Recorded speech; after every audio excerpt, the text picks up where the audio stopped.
हाँ जी, hello and welcome to all my dear students. क्या हाल चाल है आप लोगों के? कैसे हैं आप सब लोग? एक बार फिर से आप सब लोगों का वेलकम अर्जुना जेई 2025 बैच में। और आज लेक्चर नंबर 13 है केमिकल बॉन्डिंग का। उम्मीद करता हूं आप सब लोग बहुत बढ़िया होंगे, सबकी पढ़ाई बहुत अच्छे ढंग से चल रही होगी। आज वाला जो सेशन है काफी इंपॉर्टेंट सेशन होने वाला है। यस, ऑडियो वीडियो क्लियर है? एक बार फटाफट से थम्स अप करके आप मुझे बता सकते हैं। हाँ जी, गुड इवनिंग, नमस्कार, good evening, good evening, good evening.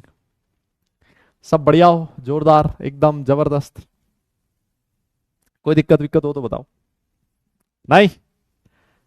हाँ जी, गुड इवनिंग, नमस्कार, गुड इवनिंग, गुड इवनिंग। बहुत बढ़िया, बहुत बढ़िया। गुड इवनिंग जनाब, गुड इवनिंग, गुड इवनिंग। तो सर आज वाला जो लेक्चर है इसमें हम लोग क्या करने वाले हैं, देखो मैं आज आपको डाइपोल मोमेंट जो है ना, लास्ट क्लास में हम लोग पढ़ ही रहे थे, तो आज डाइपोल मोमेंट को खत्म कर देंगे सबसे पहले। और फिर उसके बाद बैक बॉन्डिंग है ना, आज एक नया टॉपिक पढ़ने वाले हैं जिसका नाम होगा बैक बॉन्डिंग। एक बहुत ही इंपॉर्टेंट टॉपिक, थोड़ा सा अलग सा टॉपिक, वो हम लोग आज वाले सेशन में पढ़ेंगे। ठीक है, मेरे हिसाब से सेशन को करना चाहिए start. Yes yes yes yes. हाँ जी, हाँ जी, हाँ जी। तो यार लास्ट क्लास में हम लोग डाइपोल मोमेंट पढ़ रहे थे और मेरे हिसाब से डाइपोल पोलैरिटी ऑफ बॉन्ड्स में डाइपोल मोमेंट पढ़ रहे थे। और डाइपोल मोमेंट में हमने खूब सारे क्वेश्चंस लास्ट क्लास में किए थे। हमने कहा था कि जो डाइपोल मोमेंट होता है वो एक वेक्टर क्वांटिटी होती है ना। और डाइपोल मोमेंट की जो डायरेक्शन होती है वो लेस इलेक्ट्रोनेगेटिव एलिमेंट से मोर इलेक्ट्रोनेगेटिव एलिमेंट की तरफ होती है।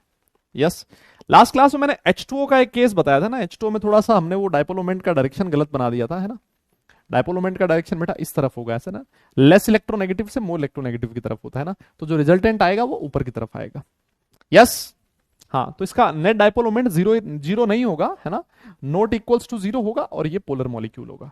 तो कुछ बच्चों ने कमेंट किया कि सर आपने थोड़ा गलत बना दिया। हाँ, वो हो सकता है गलत बन गया हो, लेकिन मतलब आपको पता है कैसे बनाना होता है। यस। हाँ हाँ हाँ हाँ। ठीक है, ठीक है, ठीक है। हम्म।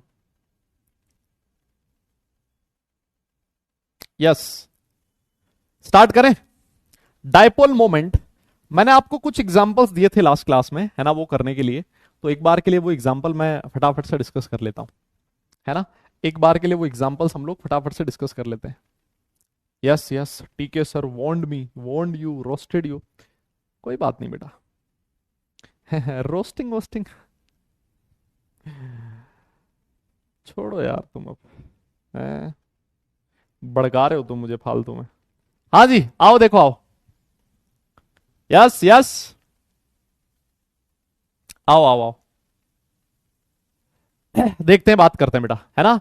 देखो सबसे पहले हम लोग बात कर लेते हैं SO2 की, ठीक है। ये मैंने आपको लास्ट क्लास में होमवर्क दिया था। SO2, SO2 पोलर है या नॉन पोलर है? देखो हम लोगों ने बात करी थी SO2 जो होता है ना, उसके पास दो बॉन्ड पेयर और एक लोन पेयर होता है ना। तो चलो SO2 वाला केस पढ़ने से पहले ना मैं आपको थोड़ा सा कुछ और केसेस के बारे में बता देता हूं, है ना। एक हल्का सा केस मैं आपको कंपैरिजन करवाना चाह रहा हूं, है ना। हाँ, हल्का सा केस मैं आपको कंपैरिजन करवाना चाह रहा हूं। हाँ हाँ हाँ, आओ आओ। हाँ आओ, देखो एक छोटा सा कंपैरिजन मैं आपसे करवाना चाह रहा हूं। मान लो क्वेश्चन ऐसे आ जाए, compare, compare dipole moment of, है ना। आपको कंपेयर करना है डाइपोल मोमेंट किस किस का। अरे देख लो भाई, अभी स्क्रीन पे देखो, है ना। Dipole moment of NH3 and NF3, है ना। NH3 और NF3, इसमें आपको डाइपोल मोमेंट जो है ना वो कंपेयर करना है। यस, ये वाला हमें कंपैरिजन करना है। बहुत बहुत आसान सी चीज है। और अगर आप लोग क्लास 11th के स्टूडेंट हो, है ना, और अगर आपके स्कूल में ये वाला क्वेश्चन पूछे जाने की प्रोबेबिलिटी काफी हाई है ना, काफी हाई है। यस, आओ जी। तो सर जो NH3 है, हमने बात करी थी कि जो NH3 होता है, तीन बॉन्ड पेयर एक लोन पेयर होता है। और इसकी ज्योमेट्री कैसी होती है? पिरामिडल शेप होती है ना। ये रहा सर NH3, पिरामिडल शेप है।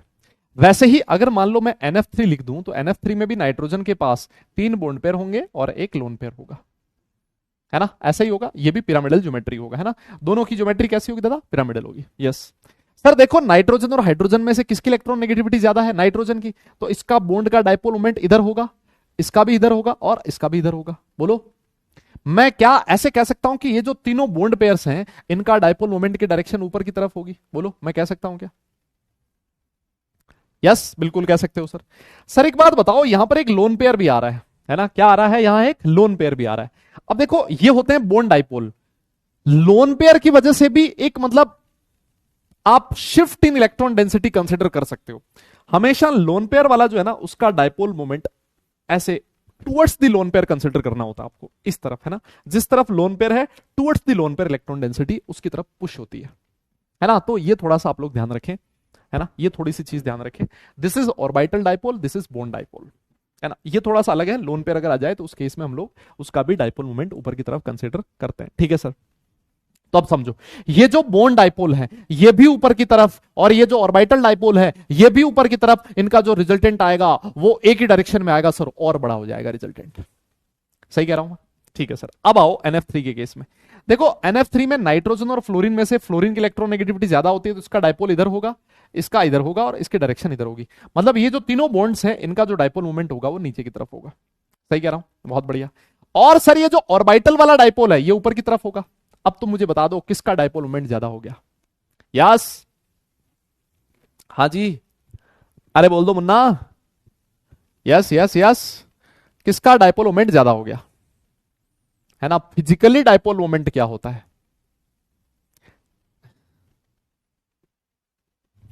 बेटा इस क्वेश्चन का जवाब ना मेरे पास है ही नहीं, मतलब जवाब ही नहीं है। मतलब तूने ऐसा क्वेश्चन पूछ लिया ना, मतलब हाँ। यस, अब तुम ही बता दो। सर यहां दोनों डायपोल एक ही तरफ हैं, सर यहां ये वाला डायपोल इधर है, ये वाला डायपोल इधर है, दोनों एक दूसरे को कैंसिल आउट कर रहे हैं, ये दोनों ऐड हो रहे हैं। इसका मतलब जो डायपोल मोमेंट होगा NH3 का वो NF3 से ज्यादा होगा, ठीक है ना। ये वाला केस है, थोड़ा सा ध्यान रखें। ये आपका जो स्कूल एग्जाम है, स्कूल एग्जाम में पक्का पूछा जाएगा। यस, स्कूल एग्जाम में डायरेक्ट पूछा जाता है कि NH3 और NF3 में किसका डायपोल मोमेंट ज्यादा होगा। बताओ, कर लोगे ना आप? हो जाएगा ना? यस, हो जाएगा पक्का? डन है। तो ये इस तरह से आप लोग डायपोल मोमेंट की कैलकुलेशन करोगे, है ना। ये ऑर्बिटल जो डायपोल है ना, इसको भी कंसिडर करना है टुवर्ड्स द लोन पेयर। तो इस वजह से ये वाला थोड़ा अलग सा केस था। जब भी लोन पेयर आ जाए उसमें हम लोग इस तरह से कंसिडर करते हैं, है ना। तो ये अलग सा केस मैंने आपको बता दिया। अब देखो, लास्ट क्लास में मैंने आपको कुछ एग्जांपल्स दिए थे, उनमें सबसे पहला एग्जांपल एक मैंने शायद दिया होगा SO2, है ना। SO2 का डायपोल मोमेंट आपको कैलकुलेट करना था कि ये पोलर मॉलिक्यूल है या फिर नॉन पोलर है ना, ये कैलकुलेट करना है। तो देखो सर, आपने कहा SO2 जो होता है ना, इसके पास दो बॉन्ड पेयर एक लोन पेयर होता है, मतलब इसकी ज्योमेट्री कैसी होती है? वी शेप होती है ना। सर एक चीज देखो, आप खुद इसमें कंसिडर करो, सल्फर ऑक्सीजन में से ऑक्सीजन की इलेक्ट्रॉन नेगेटिविटी ज्यादा है ना, डायपोल मोमेंट इधर होगा, दोनों का रिजल्टेंट नीचे की तरफ आएगा, और ये जो लोन पेयर है ये ऊपर की तरफ आएगा। तो क्या ये दोनों एक दूसरे को कैंसिल आउट कर पाएंगे क्या? है ना, अपना दिमाग लगाओ, क्या ये दोनों एक दूसरे को कैंसिल आउट कर पाएंगे क्या? अरे सर देखो ना, ये लोन पेयर है, ये बॉन्ड पेयर है, दोनों एक दूसरे को कैंसिल आउट नहीं कर पाएंगे। क्यों? क्योंकि यहां एनवायरमेंट ही अलग अलग है। यहां सल्फर ऑक्सीजन बॉन्ड के डायपोल की बात हो रही है, यहां सल्फर लोन पेयर की बात हो रही है। तो सर यहां म्यू नेट जीरो नहीं होगा, और म्यू नेट जीरो नहीं होगा, इसका मतलब ये मॉलिक्यूल कैसा होगा? एक पोलर मॉलिक्यूल होगा। यस, पोलर होगा। यस यस यस, बहुत बढ़िया। सर एक आपने एग्जांपल SO3 का भी दिया था, है ना। सर SO3 कैसा होता है? सर ट्राइगोनल प्लेनर ज्योमेट्री होती है ना। ज्योमेट्री हम लोग सारा सब कुछ कैलकुलेट करके आ चुके हैं, और एंगल कितना होता है इसमें? 120 डिग्री का होता है। अरे बोलो ना यार। तो सर देखो, इस बॉन्ड का डायपोल मोमेंट इधर, इसका इधर, और इसका इधर, तीनों का मैग्नीट्यूड सेम होगा। बताइए म्यू नेट क्या जीरो आ जाएगा? यस, म्यू नेट जीरो आ गया। इसका मतलब ये जो मॉलिक्यूल होगा वो कैसा होगा? नॉन पोलर मॉलिक्यूल होगा। बताइए, क्या ये जो मॉलिक्यूल है ये नॉन पोलर मॉलिक्यूल है क्या? यस। और कौन से एग्जाम्पल थे? समझ में आ रही है ना आपको बात? और कौन से एग्जाम्पल है, जल्दी बताओ।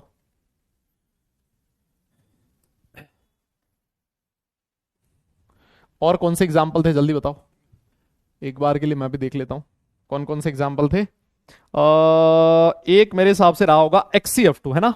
XCF2 भी था ना? अरे बोलो, XCF2 था ना दादा? यस। हाँ, तो सर XCF2 में हमने लिखा था इसके पास दो बॉन्ड पेयर, और कितना लोन पेयर होगा? देखो, दो बॉन्ड पेयर यहां काम में आ गए, 6 बचे, 3 लोन पेयर, है ना। तो इसका शेप आप लोगों ने बनाया था ट्राइगोनल बाइपिरामिडल, और ये प्लेनर ज्योमेट्री होती थी। फ्लोरीन फ्लोरीन, ये रहे सर लोन पेयर, है ना। तो मैंने आपसे कहा था, देखो ये जो लोन पेयर है 120 डिग्री के एंगल पे है, तो इनका जो लोन पेयर का इफेक्ट है वो तो खत्म हो जाएगा। और सर ये वाला जो एंगल है कितने डिग्री का है? 180 डिग्री का है। जल्दी बोलो सर, इस बॉन्ड का डायपोल मोमेंट इधर, इसका इधर, equal in magnitude, mu net कितना आ जाएगा? जीरो आ गया। और म्यू नेट जीरो है, इसका मतलब ये नॉन पोलर ज्योमेट्री है। बोलिए, होगा? कैसा होगा? नॉन पोलर ज्योमेट्री होगा। अरे बोल तो दो यार। कुछ और एग्जांपल्स थे, फटाफट से देख लेते हैं उनको, है ना। अब तो तुम्हें समझ तो आ ही गई है कहानी। सर XCF4 भी देख लो ना। अरे भैया 4 बॉन्ड पेयर 2 लोन पेयर, आना बोलो। ये रहा XCF4 की ज्योमेट्री, हम लोगों ने कैलकुलेट करी ली थी, बनाई थी हमने। ये फ्लोरीन फ्लोरीन, ये वाले लोन पेयर एक दूसरे से 180 डिग्री के एंगल पे होंगे, है ना। और ये ऐसा शेप बनता था इसका। इसमें भी बता दो सर, ये दोनों लोन पेयर कैंसिल आउट हो जाएंगे। इसका जो डायपोल मोमेंट है वो इसको कैंसिल आउट कर देगा, इसका डायपोल मोमेंट इसको कैंसिल आउट कर देगा, तो इसका भी म्यूनेट कितना आएगा? 0 आएगा। और म्यूनेट 0 है, इसका मतलब ये भी कैसा हो जाएगा? नॉन पोलर ज्योमेट्री हो जाएगी। बात समझ में आ रही है? अब मैं आपको बताऊं क्या? अब मैं आपको एक चीज बताऊं, यहां पर बहुत सारे लोग परेशान हो रहे होंगे, है ना। बहुत सारे लोग परेशान हो रहे होंगे। कैसे? उनको नहीं समझ में आ रहा होगा कि आपने शेप वगैरह कैसे बना दी। क्यों? क्योंकि वो पढ़ के ही नहीं आए होंगे, है ना। उनको पता ही नहीं है कि XCF4 का ज्योमेट्री स्क्वायर प्लेनर होता है। उनको ये पता ही नहीं होगा कि XCF2 जो होता है उसका शेप लीनियर होता है। क्यों? क्योंकि उन्हें VCPR अच्छे से नहीं पढ़ा होगा, उन्होंने हाइब्रिडाइजेशन अच्छे से नहीं पढ़ा होगा, उन्होंने VBT अच्छे से नहीं पढ़ा होगा। और जिसको शेप वगैरह बनाना नहीं आता, है ना, शेप बनाना नहीं आता, वो डायपोल मोमेंट की कैलकुलेशन कर ही नहीं पाएगा। देखो सीधी सी बात तो ये। यस। हाँ। और देखो और कौन से एग्जाम्पल थे? XCOF2 भी था ना, एक XCOF2 था। यस ये रहा सर, XCOF2 था। XCOF2 है ना। और XCOF2 मैंने आपको इसकी स्ट्रक्चर भी बनवा रखी थी, याद हो अगर आपको। मोर इलेक्ट्रोनेगेटिव एलिमेंट हमेशा इक्वेटोरियल पे जाता है ना। ऐसे ही तो होता था सर। यहां देखो इस वाले केस में क्या होगा, इस वाले बॉन्ड का डायपोल मोमेंट हो सकता है इसको कैंसिल आउट कर दे, एक बार के लिए मैं मान भी लूं, तो ये जो बॉन्ड पेयर है और ये लोन पेयर है, इनका डायपोल मोमेंट कभी भी एक दूसरे को कैंसिल आउट नहीं कर पाएगा, है ना। और नहीं कर पाएगा, इसका मतलब इसका म्यूनेट 0 नहीं होगा, और ये मॉलिक्यूल कैसा होगा? पोलर मॉलिक्यूल होगा। यस। और देखो और भी क्वेश्चंस थे, शायद XCO2F2 भी था, है ना। एक XCO2F2 था। ये सारी स्ट्रक्चर्स मैंने आपको बनवा रखी है। यस, ये सारी स्ट्रक्चर बनवा रखी है, इसी वजह से मैंने होमवर्क दिया था। ये रहा सर XCO2F2, ये रहे 2 फ्लोरीन, और सर 2 लोन पेयर है, एक लोन पेयर है, ये रहा और ये रहा। इसमें मान लो अगर ये एक दूसरे को कैंसिल आउट कर भी दे, हालांकि 180 डिग्री का एंगल होता नहीं है, लेकिन इनका जो रिजल्टेंट होगा वो इस लोन पेयर के रिजल्टेंट को कैंसिल आउट नहीं करेगा, तो यहां पर म्यूनेट 0 नहीं हो पाएगा। इसका मतलब ये मॉलिक्यूल भी कैसा होगा? पोलर होगा, है ना। लास्ट में एक और स्ट्रक्चर बचती थी, एक और मॉलिक्यूल बच रहा था जिसका नाम था XCOF4। ये भी हम लोगों ने शेप वगैरह तो बना ली थी इसकी। ये XC है और ये 4 फ्लोरीन है, ये रहे 4 फ्लोरीन, है ना। ये रहा ऑक्सीजन और ये रहा लोन पेयर, ऐसे मान लो। ऐसे ही तो है, बोलो। यही तो है ना। अब बताओ ये कैसा होना चाहिए? पोलर की नॉन पोलर? यस, पोलर की नॉन पोलर? बताओ कैसा होना चाहिए? ऑब्वियस है सर। देखो यहां भी म्यूनेट 0 नहीं हो पाएगा, और ये भी कैसा होगा? पोलर होगा, है ना। मान लेते हैं कि एक बार के लिए ये इसको कैंसिल कर दे, ये इसको कैंसिल कर दे, बट फिर भी ये जो बॉन्ड पेयर है, ये लोन पेयर का डायपोल एक दूसरे को कैंसिल आउट नहीं कर पाएगा। तो ये कुछ एग्जांपल्स थे, है ना, जो एग्जांपल्स मैंने आप लोगों के सामने लिखे हैं। ये बहुत ही आसान केसेस हैं। अगर आप लोगों को स्ट्रक्चर वगैरह बनानी आती है, शेप वगैरह बनानी आती है, तो आप लोग इनकी कैलकुलेशन बड़े आराम से कर सकते हो। और डायपोल मोमेंट का क्वेश्चन पूछा जा सकता है, हमसे डायरेक्ट क्वेश्चन पूछा जाता है, find the order of dipole moment, है ना। Find the order of dipole moment. मान लो ऐसा कोई क्वेश्चन आ जाए, है ना, question find the order of dipole moment, है ना, ऐसे आ जाए, find the order of dipole moment किस किस के लिए, है ना दादा। डायपोल मोमेंट का ऑर्डर किस किस के लिए? एक है BF3, है ना, एक है NH3 और एक है NF3। इन तीनों में आपको डायपोल मोमेंट का ऑर्डर फाइंड करना है ना। तो अभी देखो हम लोगों ने लास्ट क्लास में पढ़ा था, जो BF3 होता है, BF3 का डायपोल मोमेंट कितना होता था? म्यूनेट 0 आया था। और अगर इन दोनों की बात करोगे तो NH3 का डायपोल मोमेंट NF3 से ज्यादा होता था। मतलब ये बहुत ही फेमस क्वेश्चन है जो काफी जगह लिखा होता है ना। तो सबसे ज्यादा डायपोल मोमेंट हो जाएगा NH3 का, फिर आ जाएगा तुम्हारा NF3, और सबसे लास्ट में कौन आ जाएगा? BF3। मतलब आप इस तरह से कैलकुलेशन कर सकते हो डायपोल मोमेंट वगैरह की। मेरे हिसाब से समझ चुके हो, इस तरह का क्वेश्चन आ सकता है, आपसे पूछ सकता है ना। हाँ। बॉन्ड एंगल वाले जो क्वेश्चंस हैं दादा, किसी ने पूछा सर बॉन्ड एंगल वाले क्वेश्चन दिए थे हमने होमवर्क? बिल्कुल दिए थे। वो जो बॉन्ड एंगल वाले क्वेश्चंस हैं वो आपको एक अलग से वीडियो में डिस्कशन के लिए मिल जाएंगे, है ना। अलग से मिल जाएंगे, ठीक है। अच्छा यस यस यस, सही है, बहुत बढ़िया बहुत बढ़िया। अब एक चीज और देखो, है ना। आपने बेंजीन का नाम सुना है? अब हम लोग कुछ ऑर्गेनिक मॉलिक्यूल्स के बारे में बात करेंगे। बेंजीन का नाम सुना आप लोगों ने? बेंजीन, बेंजीन का फॉर्मूला होता है सर C6H6, है ना। और इसकी जो स्ट्रक्चर होती है वो कुछ ऐसी होती है ना, ये 6 कार्बन एटम होते हैं, ये इस तरह से 6 कार्बन एटम होंगे, ये डबल बॉन्ड होता है और ये हाइड्रोजन होता है, ये इस तरह से, है ना। This is your C6H6। और ये जो बेटा बेंजीन की स्ट्रक्चर होती है ना, आप लोग इसको ऐसे भी बना देते हो, है ना, आसान करने के लिए। ये गोला बना दिया बीच में, है ना, ये गोला बना दिया। ये गोला क्या है? क्या ये ऑक्सीजन है क्या? है जी। ये जो बीच में आपने गोला बना रखा है, क्या ये ऑक्सीजन है क्या? हाँ, क्या ये ऑक्सीजन है क्या? हम्म, क्या ये ऑक्सीजन है? नहीं सर, है ना। ये जो आपने बीच में गोला बना रखा है, ये क्या है सर? ये रेजोनेंस है ना। ये क्या है? रेजोनेंस है, पाई इलेक्ट्रॉन्स घूम रहे हैं इधर उधर, है ना। जब मैंने मतलब पढ़ाना स्टार्ट किया था ना ऑफलाइन में सबसे पहले, तो ये 2015 की बात है। मैं एक ऑफलाइन क्लास लेके बाहर निकला, तो एक बच्चा आया, मतलब भागता भागता पीछे से, और वो मुझे कहता है, ऑर्गेनिक पढ़ा रहा था मैं उनको, तो वो आके मुझे बोलता है कि सर ना, मतलब मुझे ऑर्गेनिक बहुत बढ़िया ढंग से समझ में आ रही है, और सब कुछ बढ़िया चल रहा है सर, सारी चीज़ें समझ में आ रही है, क्वेश्चंस भी मैं सॉल्व कर पा रहा हूँ, है ना, मेंस के भी सॉल्व कर पा रहा हूँ, एडवांस के भी मैं क्वेश्चन सॉल्व कर पा रहा हूँ, लेकिन एक छोटी सी दिक्कत है जिसका जवाब मुझे आज तक नहीं मिला सर। तो मैंने सोचा यार कोई बढ़िया क्वेश्चन होगा बेचारे का, है ना, और कुछ कुछ पूछ रहा होगा, मतलब कुछ कुछ अच्छा लेके आएगा। मतलब अगर मान लो ऐसा कोई बच्चा बोले आपसे कि मैं मेंस के क्वेश्चंस भी कर रहा हूँ, एडवांस के भी कर रहा हूँ, लेकिन सर एक चीज मुझे समझ में नहीं आ रही, इसका मतलब ऑब्वियस है ना, आप ये सोचोगे ना यार कि अच्छा क्वेश्चन होगा कोई ना कोई। मैंने कहा चल बता तेरा डाउट क्या है ना।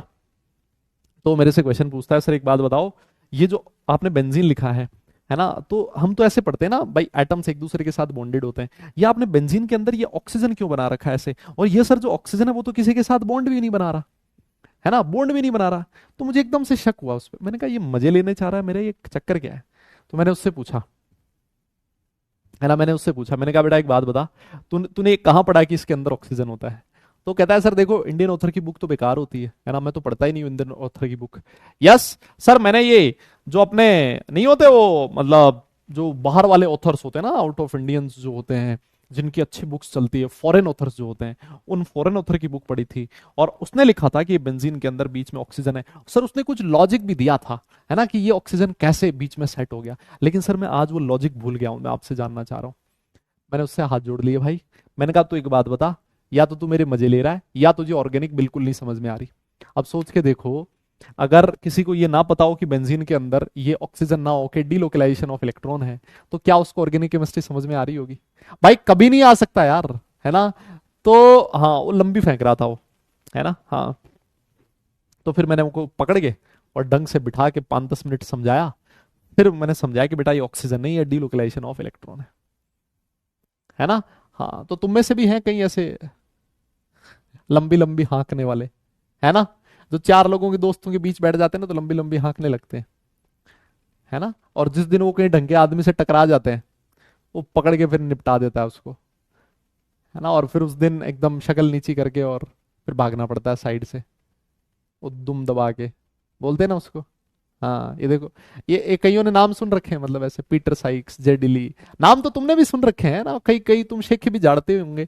और भाई मैं वो जेडिली में था ना यार, वो मैं एक दिन पढ़ रहा था ऐसे ही, वो पीटर साइक्स में था ना। अभी मैं पूछ लूँ जेडिली में कितने पेज है, नहीं समझ में आएगा, किसने लिख रखी ये भी नहीं पता होगा, है ना। किसी को तो ये भी नहीं पता होगा कि जेडिली ऑथर का ही नाम है, उसको लग रहा होगा बुक का नाम है?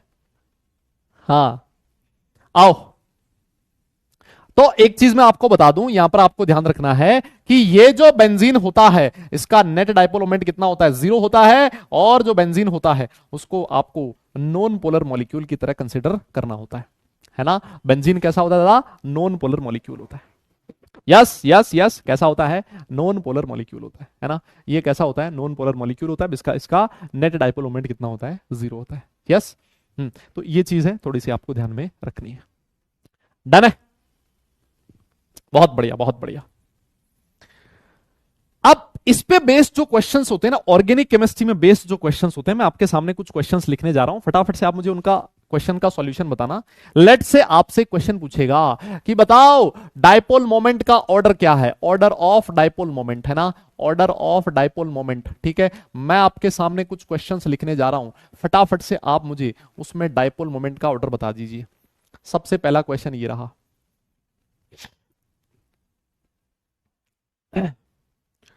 एक मैंने ये लिखा है और दूसरा मैंने ये लिखा है, ठीक है। इसमें आपको डायपोल मोमेंट का ऑर्डर बताना है, किसका डायपोल मोमेंट ज्यादा होगा। यस, चलिए सर बता देंगे, ऐसी क्या बात है। फिर एक और क्वेश्चन लिख रहा हूं मैं, इसमें आपको बताना है, ठीक है, ये 3 दे रखे हैं, इसमें आपको डायपोल मोमेंट का ऑर्डर बताना है। यस, ये रहा सर, ठीक है, इसमें आप डायपोल मोमेंट का ऑर्डर बताओगे। फिर मैं आपको एक और क्वेश्चन देने जा रहा हूं। हाँ भाई, दिमाग लगा के बताना अपना, सोच समझ के थोड़ा, है ना। हाँ जी, यस। फिर उसके बाद देखो, एक और क्वेश्चन है भाई, ये रहा क्लोरीन, क्लोरीन, क्लोरीन, है ना, इसमें आपको बताना है। फिर उसके बाद ये रहा क्लोरीन, क्लोरीन, क्लोरीन, यस। और सबसे लास्ट में ये लिख दिया मैंने, क्लोरीन, क्लोरीन, क्लोरीन। बताइए, ये 3 क्वेश्चन मैंने आपके सामने लिख दिए, है ना। इन सब में आपको डायपोल मोमेंट का ऑर्डर बताना है। यस यस, इन सब में आपको डायपोल मोमेंट का ऑर्डर बताना है। बताओ, कर पाओगे क्या?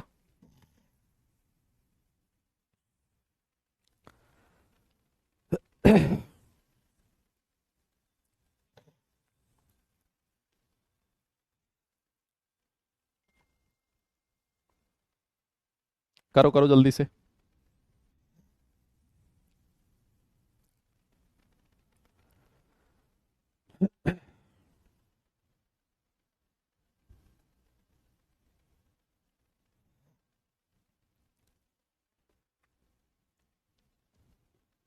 हो गया सर, ये तो बहुत आसान चीज है। देखो, ये है कार्बन, है ना, और ये है क्लोरीन। कार्बन और क्लोरीन में से किसकी इलेक्ट्रॉन नेगेटिविटी ज्यादा होती है? क्लोरीन की ज्यादा होती है सर, ठीक है। तो इस बॉन्ड का डायपोल मोमेंट मान लेते हैं ए, किसकी तरफ होगा? इस तरफ होगा। यहां पर ये रहा कार्बन, ये रहा क्लोरीन, किसकी इलेक्ट्रॉन नेगेटिविटी ज्यादा है? क्लोरीन की। इस बॉन्ड का डायपोल मोमेंट ए, और इधर कार्बन क्लोरीन, इस वाले बॉन्ड का डायपोल मोमेंट, इसके आपका जो वो होगा मैग्नीट्यूड होगा, वो भी ए होगा। अब देखो, ये वाला डायपोल और ये वाला डायपोल, दो डायपोल हैं, ये वाले दोनों मैग्नीट्यूड में इक्वल है। और मुझे बताइए ये एंगल कितना हो गया सर? 180 डिग्री हो गया। 180 डिग्री हो गया मतलब इसका जो नेट डायपोल मोमेंट आएगा कितना हो गया? 0 हो गया। और 0 आ गया मतलब ये जो मॉलिक्यूल है वो कैसा है? नॉन पोलर मॉलिक्यूल की कैटेगरी में आप लोग इसको रखोगे, मतलब इसका डायपोल मोमेंट ज्यादा हो जाएगा। मेरी बात समझे? तो सर यहां ये वाला जो केस है, इसमें इसका नेट डायपोल मोमेंट कितना हो जाएगा? 0 हो जाएगा। बोलो सर, इन दोनों में कैसे कंपेयर करेंगे, है ना, इन दोनों में कैसे कंपेयर करें? आओ देखो, ये वाला बॉन्ड जो है ना, ये वाला जो बॉन्ड है, ये जो वेक्टर है इसका मैग्नीट्यूड ए है, ये वाला जो वेक्टर है इसका मैग्नीट्यूड ए है। मेरा आपसे क्वेश्चन ये है, इन दोनों वेक्टर के बीच एंगल कितना है? हाँ, इन दोनों वेक्टर्स के बीच एंगल कितना है? वैसे ही मान लो ये वाला वेक्टर जिसका मैग्नीट्यूड ए है, इसका भी मैग्नीट्यूड ए होगा। तो मुझे बताइए इन दोनों वेक्टर के बीच एंगल कितना है? हाँ, कैसे बताओगे? जल्दी बोलो। अरे कोई बोल ही नहीं रहा यार, हद है मतलब। हाँ, एंगल बता सकते हो क्या? अरे बेटा, सिर्फ कार्बन का नहीं लिया, बिकॉज अगर मान लो ये होगा ना, अगर इसको मैं हटा दूं तो फिर तो ये नेट 0 है, बाकी का कुछ चेक करने की जरूरत नहीं है। अलग जो दूसरा एटम आया ना, उसका डायपोल मोमेंट चेक करना है सिर्फ हमें। बाकी जितने भी बॉन्ड है वो नॉन पोलर बॉन्ड की तरह ट्रीट किए जाएंगे। Very good. यहां पर सर जो एंगल है, देखो, वेक्टर के बीच में एंगल निकालने के लिए सर इस वेक्टर को आप पीछे बढ़ाइए, इसको भी पीछे बढ़ाइए, और ये वाला जो एंगल होगा, ये वाला एंगल कितने डिग्री का है? 60 डिग्री का है सर। कैसे पता लगा? 60 60 120 है ना, तो टोटल मिला के कितना हो जाएगा? 360 हो जाएगा, ठीक है। और सर यहां पर जो एंगल है सर, यहां पर जो एंगल है सर, वो कितना है? ये 120 डिग्री का है। अरे सर समझ में आ गया। अब एक चीज बताओ, आप लोग रिजल्टेंट जो लिखते थे ना, उसका मैग्नीट्यूड लिखते थे a square plus b square plus 2ab cos theta. बोलो, यही तो होता था। अरे रिजल्टेंट का फॉर्मूला आपने यही पढ़ा है। अब आपको एक चीज पता है कि जब थीटा बढ़ता है तो महाराज cos थीटा की वैल्यू कम होती है ना? नहीं? अरे इतना तुमने पढ़ लिया, है ना, इतना तुमने पढ़ लिया। जो लॉजिक वाला सब्जेक्ट है, कौन सा? मैथ्स, है ना, जिसमें तुम लोग फॉर्मूले याद करते करते थक गए होंगे। क्यों? जब आप लोगों ने ट्रिग्नोमेट्री पढ़ी होगी, या नहीं पढ़ी अभी, है ना, जहां फॉर्मूले इतने सारे हैं, सुबह शाम रट रहे होंगे फॉर्मूले। तो ये पढ़ा है ना तुमने वहां। थीटा जो है अगर जितना ज्यादा होगा, कॉस थीटा की वैल्यू उतनी कम होगी। तो अब देखो, अगर थीटा बढ़ेगा, कॉस थीटा कम होगा, तो रिजल्टेंट की वैल्यू कम होगी, है ना, रिजल्टेंट जो होगा वो भी कम होगा। मतलब थीटा बढ़ता है तो डायपोल मोमेंट कम होता है, थीटा बढ़ता है तो कॉस थीटा कम होता है, कॉस थीटा कम होता है तो रिजल्टेंट कम होता है। मतलब यहां पर थीटा 60 है, यहां पर 120 है, इन दोनों में से इसका डायपोल मोमेंट ज्यादा होगा और इसका डायपोल मोमेंट सबसे कम होगा। यस यस यस, पढ़ा है ना? अरे बोलो बोलो बोलो बोलो बोलो। डन, बहुत बढ़िया। हाँ बेटा, फॉर्मूले याद कर लिए ना सारे? ऐसा तो नहीं है सारे फॉर्मूलों के लॉजिक ढूंढे हैं तुमने कि फॉर्मूले कहां से आए? मतलब लॉजिक तो नहीं ढूंढे ना? या एक एक फॉर्मूले का डेरिवेशन तो नहीं किया ना ये फॉर्मूले, मतलब या किया था सारे फॉर्मूलों का, है ना? मतलब याद ही किया कि फिर उनको मतलब सबको लिख लिख के और पूरा डिराइव कर करके डेरिवेशन देखा है? नहीं, मतलब ऐसे ही पूछ रहा था मैं तो, मतलब ऐसे ही, मतलब मैं तो ऐसे ही पूछ रहा था। अच्छा किया था, सारे सारे प्रूफ करके किया था, मतलब ऐसा तो नहीं हुआ लास्ट में रटना पड़ा हो। मतलब देखो, प्रूव है ना हर चीज का होता है, मैं आपको ये चीज समझाना चाह रहा हूं। प्रूव है ना हर चीज का होता है, लेकिन कई बार क्या होता है, वो जो प्रूव है वो या तो आप लोगों के लिए फायदे का नहीं है, वो एक टाइम वेस्टिंग वाली चीज है ना? जो टाइम वेस्ट होगा क्लास में उसका कोई फायदा नहीं होता। तो इस वजह से कई बार होता है कि यार ये वाला फॉर्मूला, इस फॉर्मूले को ऐसे याद कर लो, क्योंकि क्वेश्चंस में हमें अल्टीमेटली फॉर्मूले की जरूरत होती है ना? हाँ, आओ फिर देखते हैं। आइए आइए आइए।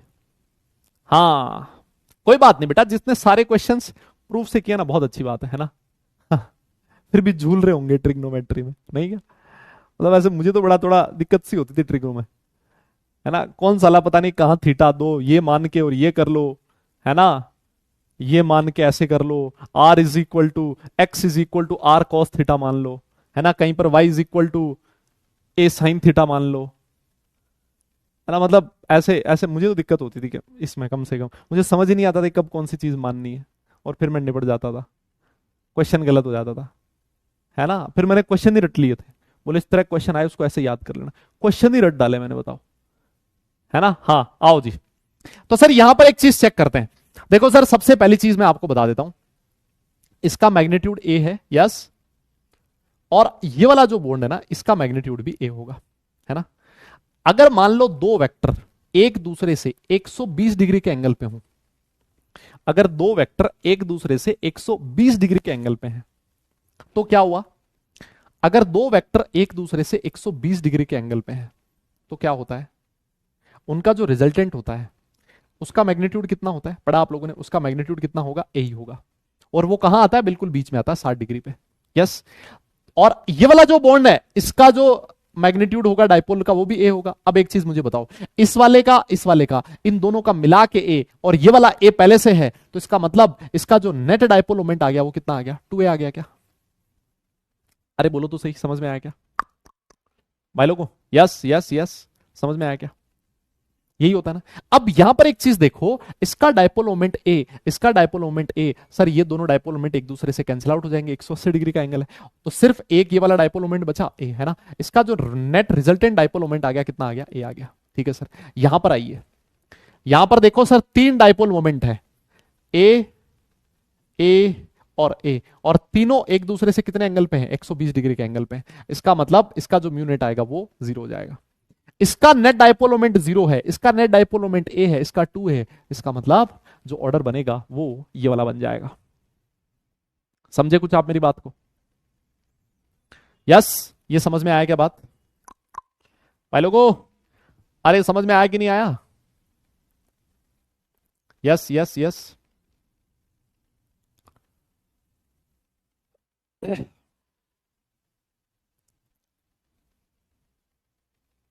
समझ में आ गया पक्का? चलें फिर आगे चलें। बहुत बढ़िया सर, आइए कुछ और क्वेश्चंस करते हैं ना। इन क्वेश्चंस में भी आपको डाइपोल मोमेंट का ही ऑर्डर फाइंड करना है, ठीक है? Order of dipole moment, order of dipole moment, मतलब इन पे बहुत सारे क्वेश्चंस बन सकते हैं, है ना? ये जो ऑर्गेनिक मॉलिक्यूल है, ये जो ऑर्गेनिक मॉलिक्यूल है, इसमें आप लोग डाइपोल मोमेंट का ऑर्डर और मतलब और फाइंड करोगे कहां? जब आप लोग ऑर्गेनिक केमिस्ट्री पढ़ोगे ना, है ना? ऑर्गेनिक केमिस्ट्री पढ़ोगे ना, तो वहां पर भी आप लोग डाइपोल मोमेंट के क्वेश्चंस करोगे, ठीक है? वहां पर भी आप लोग डाइपोल मोमेंट के क्वेश्चंस करोगे, ठीक है? कुछ और क्वेश्चंस है जो मैं आपको देने जा रहा हूं, फटाफट से उनको भी सॉल्व कीजिए, है ना? पहला क्वेश्चन देखो, ये रहा, एक मॉलिक्यूल मैंने आपके सामने लिखा है CH3CH double bond C CH3H, ठीक है ना, एक ये मॉलिक्यूल लिख दिया और दूसरा मॉलिक्यूल मैंने ये लिख दिया CH double bond CH CH3। ठीक है ना, ये सॉल्व कीजिए दोनों में से किसका डायपोल मोमेंट ज्यादा होगा इन दोनों मॉलिक्यूल में से। फिर उसके बाद मैंने लिख दिया chlorine hydrogen double bond C chlorine hydrogen. ठीक है ना, और साथ में यहां पर chlorine hydrogen C double bond C hydrogen chlorine. बताइए, है ना, इन दोनों में से किसका डायपोल मोमेंट ज्यादा है। फिर उसके बाद एक मैंने ऐसे लिख दिया CH3, है ना, CH3 CH double bond C ClH, है ना, ऐसे लिख दो। बताओ। हाँ मतलब आइसोमेरिज्म तो मैं नाम नहीं लूंगा अभी, है ना, मैं आइसोमेरिज्म तो नाम नहीं लूंगा, बट ठीक है, मतलब इसको आप लोग ऑर्गेनिक केमिस्ट्री में पढ़ोगे। और ये हो गया CH3CH डबल बॉन्ड CHCl, है ना। हालांकि ऐसा कोई कंपल्शन नहीं था, है ना, ऐसा कोई कंपल्शन नहीं था मेरे ऊपर कि मैं ये ऑर्गेनिक केमिस्ट्री के जो मॉलिक्यूल्स हैं इनका भी डायपोल मोमेंट कैलकुलेट करना सिखाऊं। यस, ऐसा कोई कंपल्शन नहीं था मेरे ऊपर, बट स्टिल चलो ठीक है, मतलब मैंने करवा दिया है, कोई बात नहीं, है ना, कर लो आप लोग, कोई दिक्कत नहीं है। यस, करिए जनाब, करिए, है ना, करिए। ये 3 क्वेश्चंस देखो, मैं आपको एक चीज और बता दूं, ये जैसे एल्कीन्स होते हैं ना, एल्कीन्स में देखो यहां पर 2 हाइड्रोजन दिख रहे हैं आपको, और 2 हाइड्रोजन मतलब 2 सेम ग्रुप अगर डबल बॉन्ड के एक ही साइड हो, सिमिलर साइड हो ना, तो ऐसे कंपाउंड्स को सिस कंपाउंड्स बोला जाता है। क्या बोला जाता है? सिस। और यहां पर देखो 2 सेम कंपाउंड एक दूसरे से ऑपोजिट डायरेक्शन में हो तो ऐसे कंपाउंड को ट्रांस बोला जाता है ना। तो ये सिस फॉर्म है और ये वाली ट्रांस फॉर्म है। समझ गए? जैसे मान लो यहां पर देखें तो ये दोनों हाइड्रोजन एक साइड है तो ये वाली सिस फॉर्म है, यस, और यहां दोनों हाइड्रोजन ऑपोजिट साइड है तो ये वाली ट्रांस फॉर्म है। ठीक है, यहां पर देखो दोनों हाइड्रोजन सेम साइड है तो सर ये वाली सिस फॉर्म है, और दोनों हाइड्रोजन ऑपोजिट साइड है तो ये ट्रांस फॉर्म है।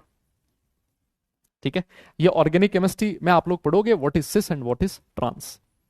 ठीक है ना, हाँ, सिस एंड ट्रांस इनको बोला जाता है, पढ़ लोगे आप लोग, ऑर्गेनिक केमिस्ट्री में पढ़ोगे, है ना। लेकिन ठीक है, मतलब मैंने करवा दिया एग्जाम्पल, तो आप लोग देख लो, जिसको नहीं समझ में आए उसको लगे कि यार ऑर्गेनिक केमिस्ट्री में क्यों पढ़ूं, वो छोड़ दो, कोई दिक्कत नहीं। ठीक है, हाँ, ऑर्गेनिक केमिस्ट्री में आप लोग वहां देख लोगे। आओ सर, यहां देखो ये वाला जो कार्बन है सर, इसका हाइब्रिडाइजेशन है sp3, और ये वाला जो कार्बन है इसका हाइब्रिडाइजेशन है sp2। और मैंने आपसे कहा था जो sp2 हाइब्रिडाइज कार्बन होता है उसकी इलेक्ट्रोनेगेटिविटी ज्यादा होती है sp3 से। याद आया क्या कुछ? इलेक्ट्रॉन नेगेटिविटी जो होती है sp2 हाइब्रिडाइज की sp3 से ज्यादा होती है, बिकॉज यहां परसेंटेज एस कैरेक्टर ज्यादा होता है, sp3 में कम होता है।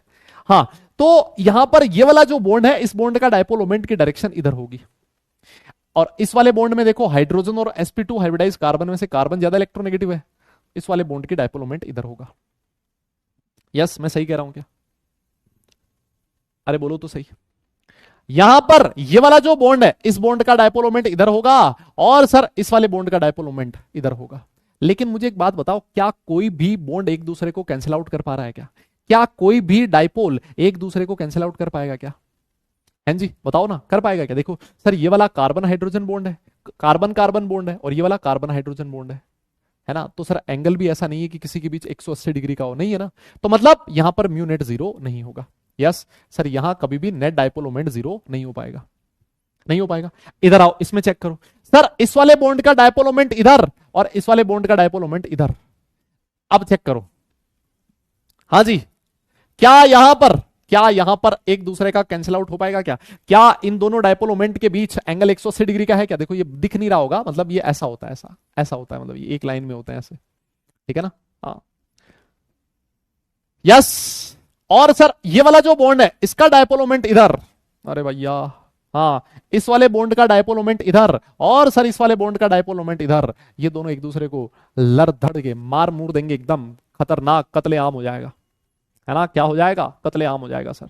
तो यहां तो जो डाइपोल्स हैं वो एक दूसरे को कैंसिल आउट कर रहे हैं, बिकॉज सेम डाइपोल है। देखो कार्बन कार्बन कार्बन कार्बन, यहां पर क्या था? कार्बन कार्बन कार्बन हाइड्रोजन, तो ये एक दूसरे को कैंसिल आउट नहीं कर पाएगा, और इसी वजह से इसका डायपोल मोमेंट इससे ज्यादा हो जाएगा, सिस का डायपोल मोमेंट ट्रांस से ज्यादा हो जाएगा। मेरी बात समझ गए? सिस का डायपोल मोमेंट इस केस में ट्रांस से ज्यादा होगा, सिस का डायपोल मोमेंट ट्रांस से ज्यादा होगा। ठीक है ना। यहां पर हमारा म्यूनेट कितना हो गया? 0 हो गया सर। यहां पर हमारा म्यूनेट कितना हो गया, 0 हो गया। समझ में आई क्या मेरी बात? और सेम लॉजिक यहां लगाओ, देखो कार्बन और क्लोरीन आ गया सर, अब तो क्लोरीन की इलेक्ट्रोनेगेटिविटी ज्यादा, तो इस बॉन्ड का डायपोल मोमेंट इधर होगा और इस वाले बॉन्ड का डायपोल मोमेंट इधर होगा। ठीक है सर, ये दोनों डायपोल मोमेंट एक ही तरफ हो गए, यहां पर इधर और यहां पर इधर। सर ये वाले दोनों डायपोल मोमेंट भी एक ही हो गए, इसका मतलब इसका डायपोल मोमेंट 0 नहीं हो सकता सर, ये एक पोलर मॉलिक्यूल है।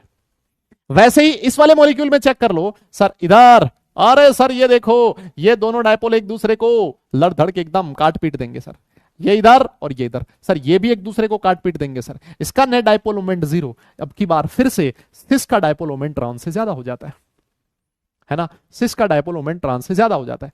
सबसे लास्ट में जो ऑप्शन नंबर 3 है, ये जो थर्ड क्वेश्चन है, इसमें बताइए किसका डायपोल मोमेंट ज्यादा होगा, है ना। 3 वाला जो है इसमें बताइए किसका ज्यादा होगा।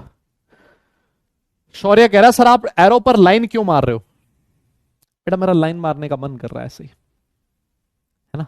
हाँ, मेरा लाइन मारने का मन कर रहा है इसलिए मार रहा हूं। व्हाट इज सिस? हाँ मैडम जी, क्या मतलब कान में कुछ ठूस रखा है आपने, कुछ डाल रखा है क्या कानों में, सुनाई नहीं दे रहा? सिस का मतलब अगर मान लो दो सेम ग्रुप हैं, ये सेम ग्रुप अगर डबल बॉन्ड के एक ही साइड है तो उसको सिस बोला जाता है। मुझे पता ही था कि ये पंगा मैं मतलब लूंगा, है ना, ये पंगा मैं लूंगा कि सिस ट्रांस मुझे नाम नहीं लिखना चाहिए था, मुझे ऑर्गेनिक केमिस्ट्री के कॉम्पाउंड्स नहीं बनाने चाहिए थे, लेकिन क्या होता है ना, मेरे अंदर से मन नहीं मानता, है ना, मेरे अंदर से एकदम से मन नहीं मानता। मुझे लगता है कि यार बता ही दो, चलो मतलब ये सामने वाली जनता जैसी भी हो आप बता ही दो एक बार के लिए, क्या पता कोई 2-4 लोग हों जो ढंग के पढ़ने वाले हो, है ना, और उनको ये कहानी हजम हो जाए। तो मतलब मैं रिस्क ही लेता हूं वैसे हमेशा हर बार, और इसी वजह से मैंने ऑर्गेनिक केमिस्ट्री के मॉलिक्यूल्स आपको बता दिए, है ना। हाँ सर, अगर मैं क्वेश्चन सॉल्व नहीं कर पा रही so does that mean I am weak and I can not crack IIT? देखो भाई, वीक कुछ नहीं होता, है ना, वीक कुछ नहीं होता, ये सब अपनी मेंटालिटी का खेल है ना, सारा अपना दिमाग का खेल है। हम लोग क्या करते हैं ना, कई बार खुद को बाकी लोगों से कम आंकने लगते हैं, यस, और कई बार ऐसा भी होता है हमें लगता है कि ये सिर्फ मुझे ही नहीं समझ में आ रहा, है ना। आप भी जैसे जो लोग हैं उन वैसी ही सिचुएशन में बहुत सारे लोग होते हैं। तो आप लोग पढ़ते रहे, रिवाइज करते रहे टाइम टू टाइम, ऐसा कुछ नहीं है कि आप लोग उसको ना कर पाओगे ना, क्रैक नहीं कर पाओगे, ऐसा कोई लॉजिक नहीं होता, यस। और कई बार ऐसा भी होता है कि जब हम खुद से अच्छे से मेहनत नहीं कर रहे होते, है ना, और जितनी मेहनत हमें किसी कॉम्पिटिटिव एग्जाम के लिए चाहिए, है ना, अगर मान लो मतलब हम वो उतनी मेहनत नहीं कर पा रहे उस एग्जाम के लिए, तो हम लोग क्या करते हैं, फिर ब्लेम गेम खेलने लगते हैं कि मुझे ये समझ में नहीं आ रहा, मुझे अच्छे से नहीं पढ़ाया जा रहा, क्वेश्चन मुझे कम करवाए जा रहे हैं, है ना। तो वो चीज़ भी एक सबसे आसान रास्ता होता है भागने का चीज़ों से, है ना। तो वो अगर आप लोग ना करें और अपनी मेहनत पे ध्यान दें, फोकस रहें, ऐसा कुछ भी नहीं है कि आप लोग ना कर पाओ, है ना। एक छोटा सा एग्जाम्पल है ना, अभी एक हालांकि बहुत गलत चीज़ हुई, नहीं होना चाहिए था।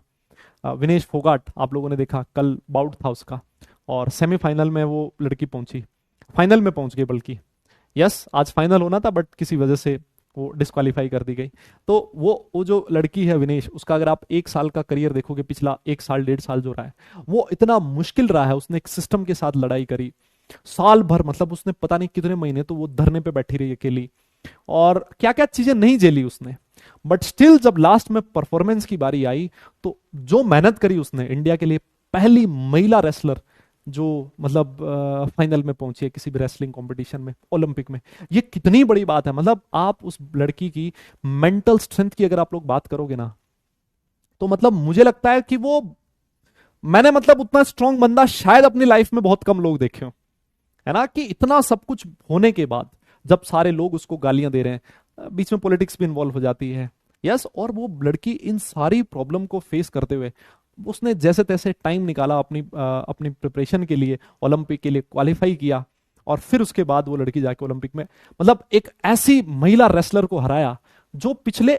80 मैच 82 मैच से हारी नहीं थी, और मतलब ऐसी रेसलर को हरा के और ओलंपिक के लिए क्वार्टर फाइनल में आगे जाना, फिर क्वार्टर फाइनल में हरा के सेमीफाइनल जाना, सेमीफाइनल जीत के फाइनल में जाना, मतलब ये कितनी बड़ी बात है यार, कितनी बड़ी चीज है ना, मतलब। और इतने सारे लोगों का बर्डन, लोग तो ये भी एक्सपेक्ट कर रहे थे, मतलब बहुत सारे लोग ये भी सोच रहे थे कि यार ये बंदी जीते ना, बस सोचो, मतलब ऐसे भी लोग दुआ कर रहे थे कि ये बंदी ना जीत जाए।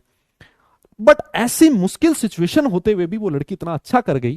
ठीक है, वो लास्ट में मतलब फाइनल नहीं हो पाया और जो भी रहा, है ना, तो लेकिन उसका मेंटल स्ट्रेंथ देखिए। अगर वो मान लो मतलब ऐसे फैल जाती तुम्हारी तरह, हमें तो नहीं समझ में आ रहा, है ना, हम तो नहीं कर पाएंगे, हमसे तो नहीं हो पाएगा, ठीक है, काम खत्म था ना, कुछ नहीं होता ना उससे आगे। यस, नहीं सही बात नहीं है क्या? तो तुमने तो ऐसी कोई लड़ाई लड़ी नहीं है मेरे हिसाब से, है ना, तुमने तो ऐसी कोई लड़ाई लड़ी नहीं, ऐसी कोई जंग जीती नहीं तुमने, तो ऐसी कोई लाइफ में तुम्हारे तो स्ट्रगल आया नहीं होगा अभी तक, है ना, और आया भी है तो अगर उसको आप फेस कर रहे हो तो बहुत अच्छी बात है। तो मतलब ऐसे लोगों से कुछ सीखो भाई, हाँ कुछ सीखने को मिलता है ऐसे लोगों से, ना कि ये लोग क्या थे और आज क्या कर गए, है ना। और जब इतने लोगों का एक्सपेक्टेशन का बोझ होता है ना अपने सर के ऊपर, हम लोग तो एक्सपेक्टेशन सिर्फ अपने यार दोस्तों की एक्सपेक्टेशन ही हजम नहीं कर पाते, हमारे मम्मी पापा की एक्सपेक्टेशन हमें बोझ लगने लगती है। तो एक बच्ची जब, एक लड़की या एक लड़का जब ओलंपिक में खेलने जाता है तो वहां 140 करोड़ लोग उससे दुआ करते हैं, उस पे मतलब प्रेशर रहता है उन सब की दुआओं का कि यार मैं यहाँ पे खेल पाऊंगी नहीं, जीत पाऊंगी नहीं पाऊंगी ना, ऐसे ना पैर कांपने लगते हैं, पसीना आने लगता है पता नहीं कहां कहां से। तुम में से कोई स्पोर्ट्स पर्सन होगा ना तो उसको समझ में आ रहा होगा, जब बाहर 1000 2000 5000 10,000 लोग हूटिंग कर रहे हो आपके अगेंस्ट, और आपका मैच एक ऐसे बंदे के साथ हो या ऐसी बंदी के साथ हो जो पिछले अपने कैरियर के 5 साल में एक सिंगल मैच नहीं हारी हो, 82 मैच लगातार जीते हो जिसने, और ऐसे कंपटीशन में जाके इतने दिमाग में पता नहीं क्या क्या चीजें चल रही होती हो, उसमें जाके परफॉर्म करना और वो जीतना, उसके लिए ऑब्वियस है मेहनत चाहिए होती है, और मेहनत से ज्यादा मुझे लगता है मेंटल स्ट्रेंथ चाहिए होती है। दिमाग से जो इंसान हार ले वो उसको कोई नहीं जिता सकता। ऐसा इसीलिए तो बोलते हैं ना कि मन के हारे हारे और मन के जीते जीत। जिसने दिल से ही सोच लिया कि उसको मैं ये नहीं कर पाऊंगा, फिर तो भाई दुनिया की कोई पावर, उसको तुम जो चाहे वो दे दो, हर फैसिलिटी दे दो, कुछ नहीं कर पाएगा वो।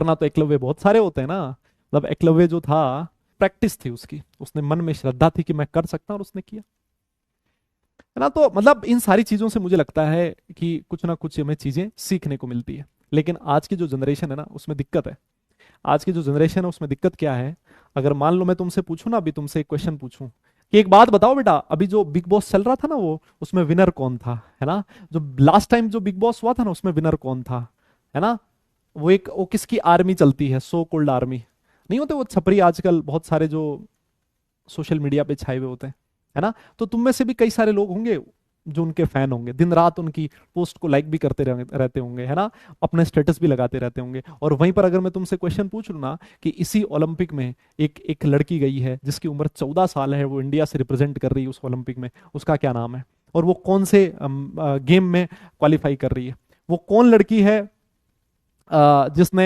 हॉकी जो इंडियन टीम है उसका कैप्टन कौन है, यस, और हॉकी में लास्ट टाइम मेडल कब आया था, हमें नहीं पता होगा, है ना, हमें नहीं पता होगा। हम लोग ऐसे लोगों को फॉलो ही नहीं करते हैं।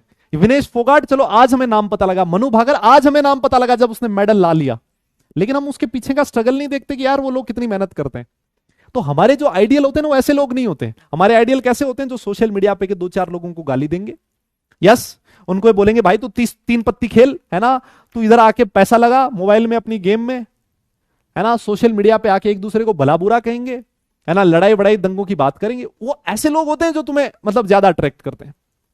और जब हम ऐसे ही लोगों को साल भर उनको देखते जाते हैं ना, तो हमारी जो मेंटालिटी है ना मेरे भाई, वो मेंटालिटी भी उन्हीं जैसे लोगों की तरह हो जाती है। यस, मतलब ये मेरे हिसाब से सच्चाई है, आप इसको एक्सपेक्ट करो या ना करो।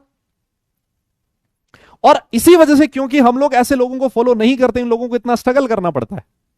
और ऐसे लोग जो मतलब साला, उनसे अगर ढंग से बोल देना, 2 लाइन बोल के बता दे तू हिंदी में, और बिना किसी गलती के एक अच्छे प्रोनाउंसिएशन के साथ बोल के बता दे, 2 लाइन ना बोल पाए, है ना, और उनके लाखों करोड़ों फैन होते हैं, और अलग अलग जगह के जो सीएम होते हैं, चीफ मिनिस्टर होते हैं, उनके साथ उनका हाथ में हाथ पकड़ के बोलते हैं ये लोग हैं जो इस देश का भविष्य है। नहीं है भाई, ऐसे लोग देश का फ्यूचर नहीं है, ये इस देश के फ्यूचर को बर्बाद करने वाले लोग हैं। देश का फ्यूचर है ये ऐसे लोग जो इतना सब कुछ मेहनत करके और मतलब इतने लोगों की एक्सपेक्टेशन को झेलते हुए कुछ अच्छा कर रहे हैं, है ना। तो मेरे कहने का मतलब ये भाई, जिन लोगों को आप लोग देखते हो, फॉलो करते हो सकता है कि वो तुम्हें लग रहा होगा कि ठीक है यार इसकी एक पोस्ट लाइक ही तो कर रहा हूं मैं, है ना, मैं सिर्फ एक वीडियो तो देख रहा हूं, उसका क्या हो गया, नहीं, वो वीडियो लॉन्ग टर्म में तुम्हारे दिमाग में कितना अफेक्ट कर रहा होगा ना, तुम उसकी तरह सोचने लगते हो, तुम्हारी हरकतें उसकी तरह होने लगती है। मेरी बात समझ रहे हो? तो कुछ ढंग के लोग हैं, उनको फॉलो किया करो, उनको ढंग के लोगों के बारे में कुछ पढ़ा करो, है ना, तब जाके तुम देखोगे अपना जो व्यवहार है, आपका जो नेचर है, उसमें अब तुम्हें रात दिन का फर्क दिखने लगेगा। फिर तुम चीजों को कंप्लेंट मोड में नहीं जाओगे, तुम कंप्लेंट करना बंद कर दोगे। तुम्हें लगेगा यार मेरे पास तो इतना सब कुछ है, उसके पास तो बेचारे के पास कुछ भी नहीं था, कुछ भी ना होते वो साला इतना सब कुछ कर गया। 41 साल का बंदा जाके गोल्ड मेडल ले आता है, बताओ, ओलंपिक में, जहां साला 20 22 25 साल के लौंडे एकदम मेहनत करके एकदम प्रिपरेशन करके और आते हैं मेडल में, और वो 41 उनसे डबल उम्र की साल का बंदा होगा, वो गोल्ड मेडल ले आता है। देख रहे हो तुम उसकी कैसे, मतलब उसने मेहनत करी होगी, कैसे उन लोगों के बीच में कंपीट कर रहा होगा, है ना। तो मतलब सीखो, मतलब ऐसे सारे लोगों से। मैं तो आपसे यही कहूंगा, है ना। और ये जो फालतू की नौटंकी होती है ऑनलाइन सोशल मीडिया पे, ये जो आर्मी वार्मी होती है, तुम में से भी कई होंगे आर्मी के शौकीन, उनकी आर्मी तुमने ज्वाइन कर रखी होगी, है ना, ये वाली आर्मी वो वाली आर्मी है। हाँ, तो ऐसे ना जो आर्मी है उनको हटाओ, और ऐसे जो ढंग के लोग हैं, जो मेहनत करते हैं, अपने देश के लिए कुछ अच्छा करते हैं, और जो लोगों को एक सही राह पे दिखाने का काम करते हैं, ऐसे लोगों को फॉलो करो। और ताकि कम से कम लाइफ में, आजकल तो हर चीज किससे जज होती है, फॉलोवर से जज होती है ना। फॉलोवर से जज होती है ना। बेचारी मनु भाकर 2 ओलंपिक मेडल लेके आई है ना, उसका 1 मिलियन फॉलोवर नहीं होगा आज उसके इंस्टाग्राम पे, चलो वो तो वो लाने के बाद क्या पता हो भी गया होगा अब, है ना। लेकिन लोग हैं जो 10 10 12 12 15 15 मिलियन फॉलोवर लेके बैठे हैं, जो सिर्फ गाली देने का काम करते हैं, जो लोगों को भटकाने का काम करते हैं, है ना। तो भाई मतलब थोड़ा सीखो, मतलब ऐसी सारी चीजों से। यस। चलो आओ। और ये लोग तुम्हारा कभी भला नहीं करेंगे, मैं आपको बताऊं, कभी नहीं कर सकते, मेरी गारंटी है। जो ये सोशल मीडिया पे फालतू की शोबाजी करते हैं और जो नोटंकी करते हैं, है ना, लेकिन नुकसान जरूर कर देंगे। यस। और जो वो दिखाते हैं ना, वो सच भी नहीं होता है। मैं आपको फिर बोल देता हूं, सारा खेल है ये पैसे का। और तुम जिस दिन समझते हो ना, जिस दिन तुम्हें ये सारी चीज समझ में आती है ना, फिर तुम अपने छोटे भाई बहनों को वही ज्ञान देते हो, लेकिन तब वो नहीं समझते, है ना। हाँ, आओ जी आओ, देख लेते हैं। सर आपने अपनी जेई प्रिपरेशन स्कूल गोइंग के साथ की थी या डमी से करके? बेटा मैं बताऊंगा, मेरी जेई की प्रिपरेशन बताऊंगा मैं आपको, है ना, मैं आपको बताऊंगा कि जेई की प्रिपरेशन मैंने कैसे करी थी। कभी बताएंगे, कभी टाइम आएगा ना तो बताएंगे, है ना। सर फर्स्ट केस में डायरेक्ट डायरेक्शन से भी कर सकते हैं। सर इनऑर्गेनिक में प्रॉब्लम आ रही है, आप जो क्वेश्चंस देते हो वो समझ नहीं आते हैं, बॉइलिंग पॉइंट कंफ्यूजन होता है, तो बेटा पढ़ाई करो, और कोई इलाज नहीं है मेरे पास ना, है ना। हाँ मतलब और कोई इलाज नहीं है मेरे पास, ऐसी कोई गोली नहीं है जो मैं तुम्हें दे दूं। यस। हाँ बेटा, हमेशा ऑर्बिटल वाला जो डाइपोल होता है ना, हमेशा ऊपर की तरफ लिया जाता है, इसको याद रखें। लोन पेयर जो होता है ना, वो ऊपर की तरफ लिया जाता है, ठीक। हाँ वो हमेशा, मतलब बाई कन्वेंशन है, ऐसा मैंने नहीं बोला है, वो हमेशा बाई कन्वेंशन ऐसा ही होता है, ठीक है, डन है। हाँ आओ जी आओ, पढ़ते हैं, चलो करते हैं, हम लोग स्टार्ट करते हैं। हम्म। आओ जी। सर यहां आओ, ये वाला क्वेश्चन देखिए। सर कार्बन sp2 हाइब्रिडाइज है, ये वाला sp3 हाइब्रिडाइज है। यस, ये रहा sp2, ये रहा sp3। अरे भैया इसका बॉन्ड का डायपोल मोमेंट इधर होगा, और इस वाले बॉन्ड का डायपोल मोमेंट इधर होगा, ठीक है सर, ठीक है सर, ठीक है, मतलब ये बात तो बिल्कुल सही है। अब इधर देखो सर, इस वाले बॉन्ड का डायपोल मोमेंट इधर है, और इस वाले बॉन्ड का डायपोल मोमेंट इधर है, ठीक है सर, बहुत बढ़िया। इधर आओ, इसमें आओ। ये वाला जो बॉन्ड है ये sp3 हाइब्रिडाइज है, ये sp2 हाइब्रिडाइज है, इस बॉन्ड का डायपोल मोमेंट इधर होगा, और इस वाले बॉन्ड का डायपोल मोमेंट इधर होगा। ओ भाई साहब, अरे सर ये तो कमाल हो लिया है भाई, अरे सर ये तो कमाल हो लिया। बताइए जरा अब की बार, है ना, अब की बार बताओ कौन सा डायपोल मोमेंट तुम्हें ज्यादा लग रहा है, क्या लग रहा है, कौन से बॉन्ड का डायपोल मोमेंट तुम्हें ज्यादा लग रहा है, कौन सिस और ट्रांस में से कौन तुम्हें ऐसा लग रहा है जो डायपोल मोमेंट ज्यादा है?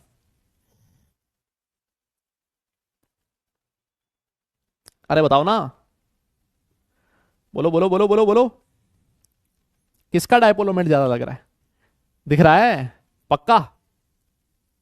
Yes yes yes yes yes. हाँ, और मैं आजकल बताऊं, आजकल अगर आप कुछ सच बोल देते हो ना, तो कई लोग होते हैं ना ऐसे, जिन्होंने अपने दिमाग में गोबर ही भर रखा होता है ना उनके, और कुछ नहीं है, वो मतलब किसी ना किसी के साथ आपको रिलेट कर देंगे। कि सर आप ऐसे बोल रहे हो इसका मतलब आप उसके फैन हो, सर आप ऐसे बोल रहे हो मतलब आप आपको उससे वो चिढ़ते हो, आपको उससे जलन है। अरे भाई मेरे बोलने ना बोलने से कुछ नहीं होता है ना। मेरा काम है, एक अध्यापक एक टीचर का काम ये होता है, फिजिक्स केमिस्ट्री मैथ्स के साथ साथ कुछ जीवन में जो थोड़ी बहुत काम की चीज होती है वो भी सिखाना। अब वो तुम्हें तुम जिसका फैन मानना हो है ना, वो तुम फैन मान लेना, वो तुम्हारी मर्जी है, उससे कोई फर्क नहीं पड़ता। यस, मेरा काम है ढंग की चीज आपको बताना, जो मुझे लगता है कि ये चीज तुम्हारे फायदे की है। फिजिक्स केमिस्ट्री मैथ सारे ही सिखाते हैं। टीचर का काम उससे कहीं और आगे बढ़ के होता है ना, because you are the future, है ना, इस देश का फ्यूचर आप लोग हैं, है ना, हम जैसे लोग हैं। यस, और अगर हम लोग चीजों को अपने दिमाग में बायस रह के सोचेंगे ना, फिर हम लोग कुछ अच्छा नहीं कर पाएंगे, अपने लिए भी और अपने आने वाली जनरेशन के लिए भी, है ना। तो आओ, तो इस वाले केस में सर मुझे लग रहा है ये वाला जो डायपोल मोमेंट है ये वाला ज्यादा होगा सर। और सर आपने तो गजब चीज बता दी सर, ये कैसे हो गया? देखो सिंपल सी बात है ना, यहां देखो ये वाले जो दो डायपोल मोमेंट है, कोई भी दो डायपोल मोमेंट ऐसे नहीं है जिनका डायरेक्शन सेम हो। यस, या फिर दो सेम डायपोल ऐसे नहीं है जिनका डायरेक्शन सेम हो। देखो लेकिन सर यहां पर क्या हो रहा है, ये वाला बॉन्ड दोनों का डायरेक्शन सेम है, इन दोनों के बीच जो एंगल है वो कितना है सर? 0 डिग्री का एंगल है। यस, यहां अगर आप इस वाले बॉन्ड और इस वाले बॉन्ड में डायपोल मोमेंट देखोगे ना, तो ये वाला जो एंगल होगा वो ग्रेटर देन 0 डिग्री होगा। यस, ग्रेटर देन 0 डिग्री है। तो क्योंकि यहां पर डायपोल मोमेंट एक ही डायरेक्शन में है, इसी वजह से ट्रांस का डायपोल मोमेंट सिस से ज्यादा होता है। मैं आपको इसी वजह से कहता हूं, आप कुछ भी पालो अपने दिमाग में गलतफहमी मत पालो। गलतफहमी क्या होती है, हम लोग ये मानते हैं कि हम दिमाग में ये पाल लेते हैं कि सिस का डायपोल मोमेंट हमेशा ट्रांस से ज्यादा होगा, लेकिन ऐसा नहीं होता, है ना। मैक्सिमम केसेस में हो सकता है कि सिस का डायपोल मोमेंट ट्रांस से ज्यादा हो, लेकिन देयर आर सर्टेन केसेस जहां पर ट्रांस का डायपोल मोमेंट भी सिस से ज्यादा होता है ना। तो इस बात को कभी भी ये मत दिखा लेना बेटा, हाइड्रोजन का बना लो भले, हाइड्रोजन से कोई फर्क नहीं पड़ेगा। बिकॉज मैं बताऊं क्यों नहीं फर्क पड़ेगा, बिकॉज ये वाला कार्बन और हाइड्रोजन इनकी इलेक्ट्रॉन नेगेटिविटी में ज्यादा डिफरेंस नहीं होता, तो इस वाले बॉन्ड का जो डायपोल मोमेंट है वो इतना मैटर नहीं करता, because dipole moment mu is equal to Q into D होता है। अब सोचो क्यू का जो वैल्यू होता है वो किस पे डिपेंड करता है? डिफरेंस इन इलेक्ट्रॉन नेगेटिविटी पे, प्लस और माइनस पे डिपेंड करता है, डेल्टा ई एन।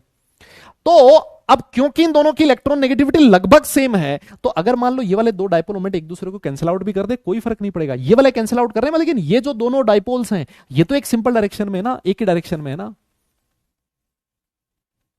मेरी बात समझ रहे हो तुम? Yes yes. अब कोई ये बोलेगा सर यहां पर भी चेक करो, ये वाला और ये वाला बॉन्ड भी एक ही डायरेक्शन में। मेरे भाई एक डायरेक्शन में, लेकिन ये कौन सा बॉन्ड है? Carbon hydrogen. इसका डायपोल मोमेंट बहुत ही कम होगा। क्यों? क्योंकि इन दोनों की इलेक्ट्रॉन नेगेटिविटी जो है ना वो बहुत ही, उनमें डिफरेंस बहुत ही कम है, इलेक्ट्रॉन नेगेटिविटी में डिफरेंस बहुत ही कम है। इस वजह से हम लोग इस वाले बॉन्ड का डायपोल मोमेंट उतनी तवज्जो नहीं दे रहे जितनी हम लोग कार्बन क्लोरीन, बिकॉज सबसे ज्यादा इस वाले बॉन्ड का डायपोल मोमेंट होता है, और इसमें अगर ये चीज जुड़ जाए तो मजा आ जाएगा। यस यस यस, मेरी बात समझ में आई? ठीक है, डन है डन है डन है। तो ये छोटी सी चीज है, उसको आप लोग ध्यान में रखें, अपने दिमाग में रखें। इस तरह के क्वेश्चंस हो सकता है आपसे कभी पूछ लें, है ना। सिस ट्रांस, जनरली सिस और ट्रांस का डायपोल मोमेंट सिस का ज्यादा होता है, लेकिन कुछ केसेस में ट्रांस का भी ज्यादा हो सकता है। ठीक है, ऑल राइट, ठीक है सर। अब इसके बाद हम लोग कुछ और दो छोटी छोटी चीजें मैं आपको बताने वाला हूं। देखो मैंने खूब सारे क्वेश्चंस करवा दिए ना, कुछ क्वेश्चंस और भी होंगे, है ना, वो भी हम लोग करेंगे, लेकिन उससे पहले मैं आपको एक छोटी सी चीज बताना चाह रहा हूं, रेगुलर ज्योमेट्री। आपको याद है क्या रेगुलर ज्योमेट्री क्या होती है?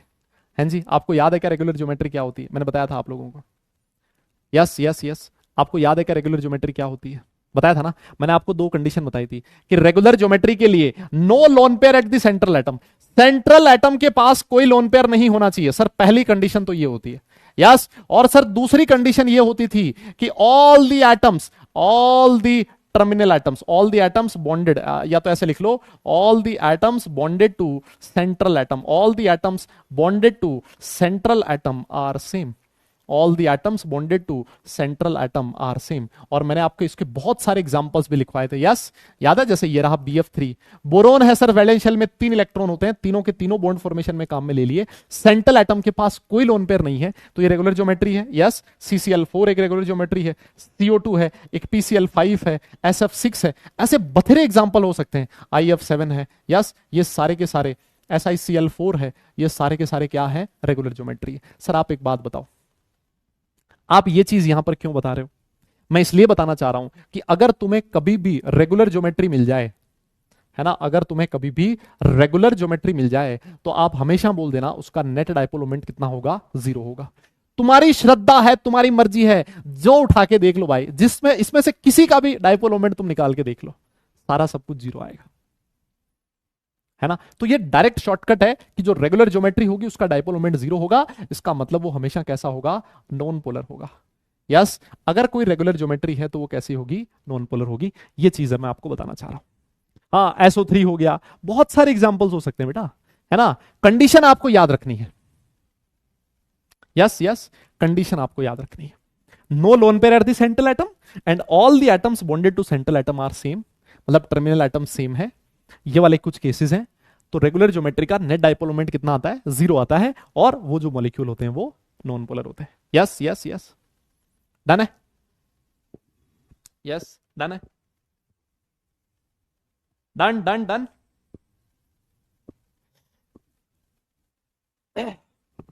यस, बहुत बढ़िया सर, बहुत बढ़िया। ये केस है जो आपको ध्यान में रखना है। अच्छा, मैं आपको नोट का एक और पॉइंट लिखवाना चाहता हूं, और ये जो नोट का सेकंड पॉइंट है ये क्या करेगा, आपको परसेंटेज आयनिक कैरेक्टर निकालने का फॉर्मूला देगा एक कोवेलेंट बॉन्ड में। सर हमने एक फॉर्मूला तो पहले पढ़ा था, मैंने कहा बता कौन सा पढ़ा था। आप बोलोगे सर हमने परसेंटेज आयनिक कैरेक्टर का फॉर्मूला पढ़ा था, अरे याद है, ये सुना सुना लग रहा है क्या, 16 into x a minus x b plus 13.5 into x a minus x b का होल स्क्वायर, ये वाला फॉर्मूला पढ़ा था ना। तो ये वाला जो फॉर्मूला था हम लोगों ने in terms of electron negativity पढ़ा था।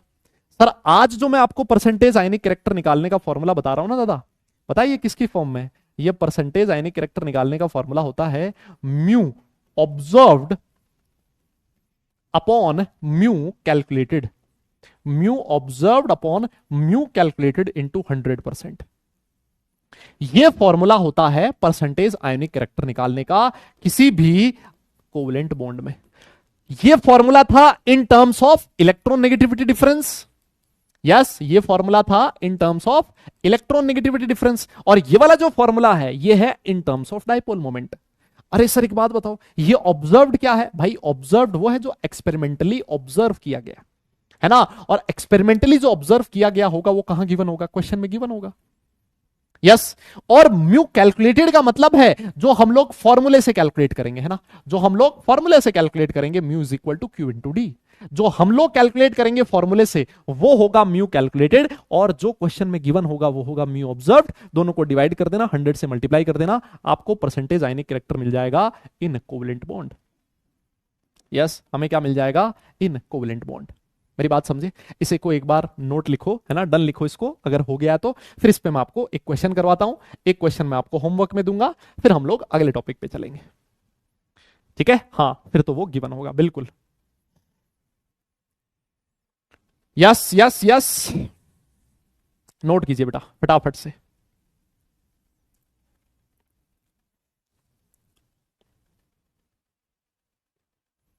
ठीक है, फटाफट लिखो, फटाफट लिखो, हो जाए तो मुझे बताना।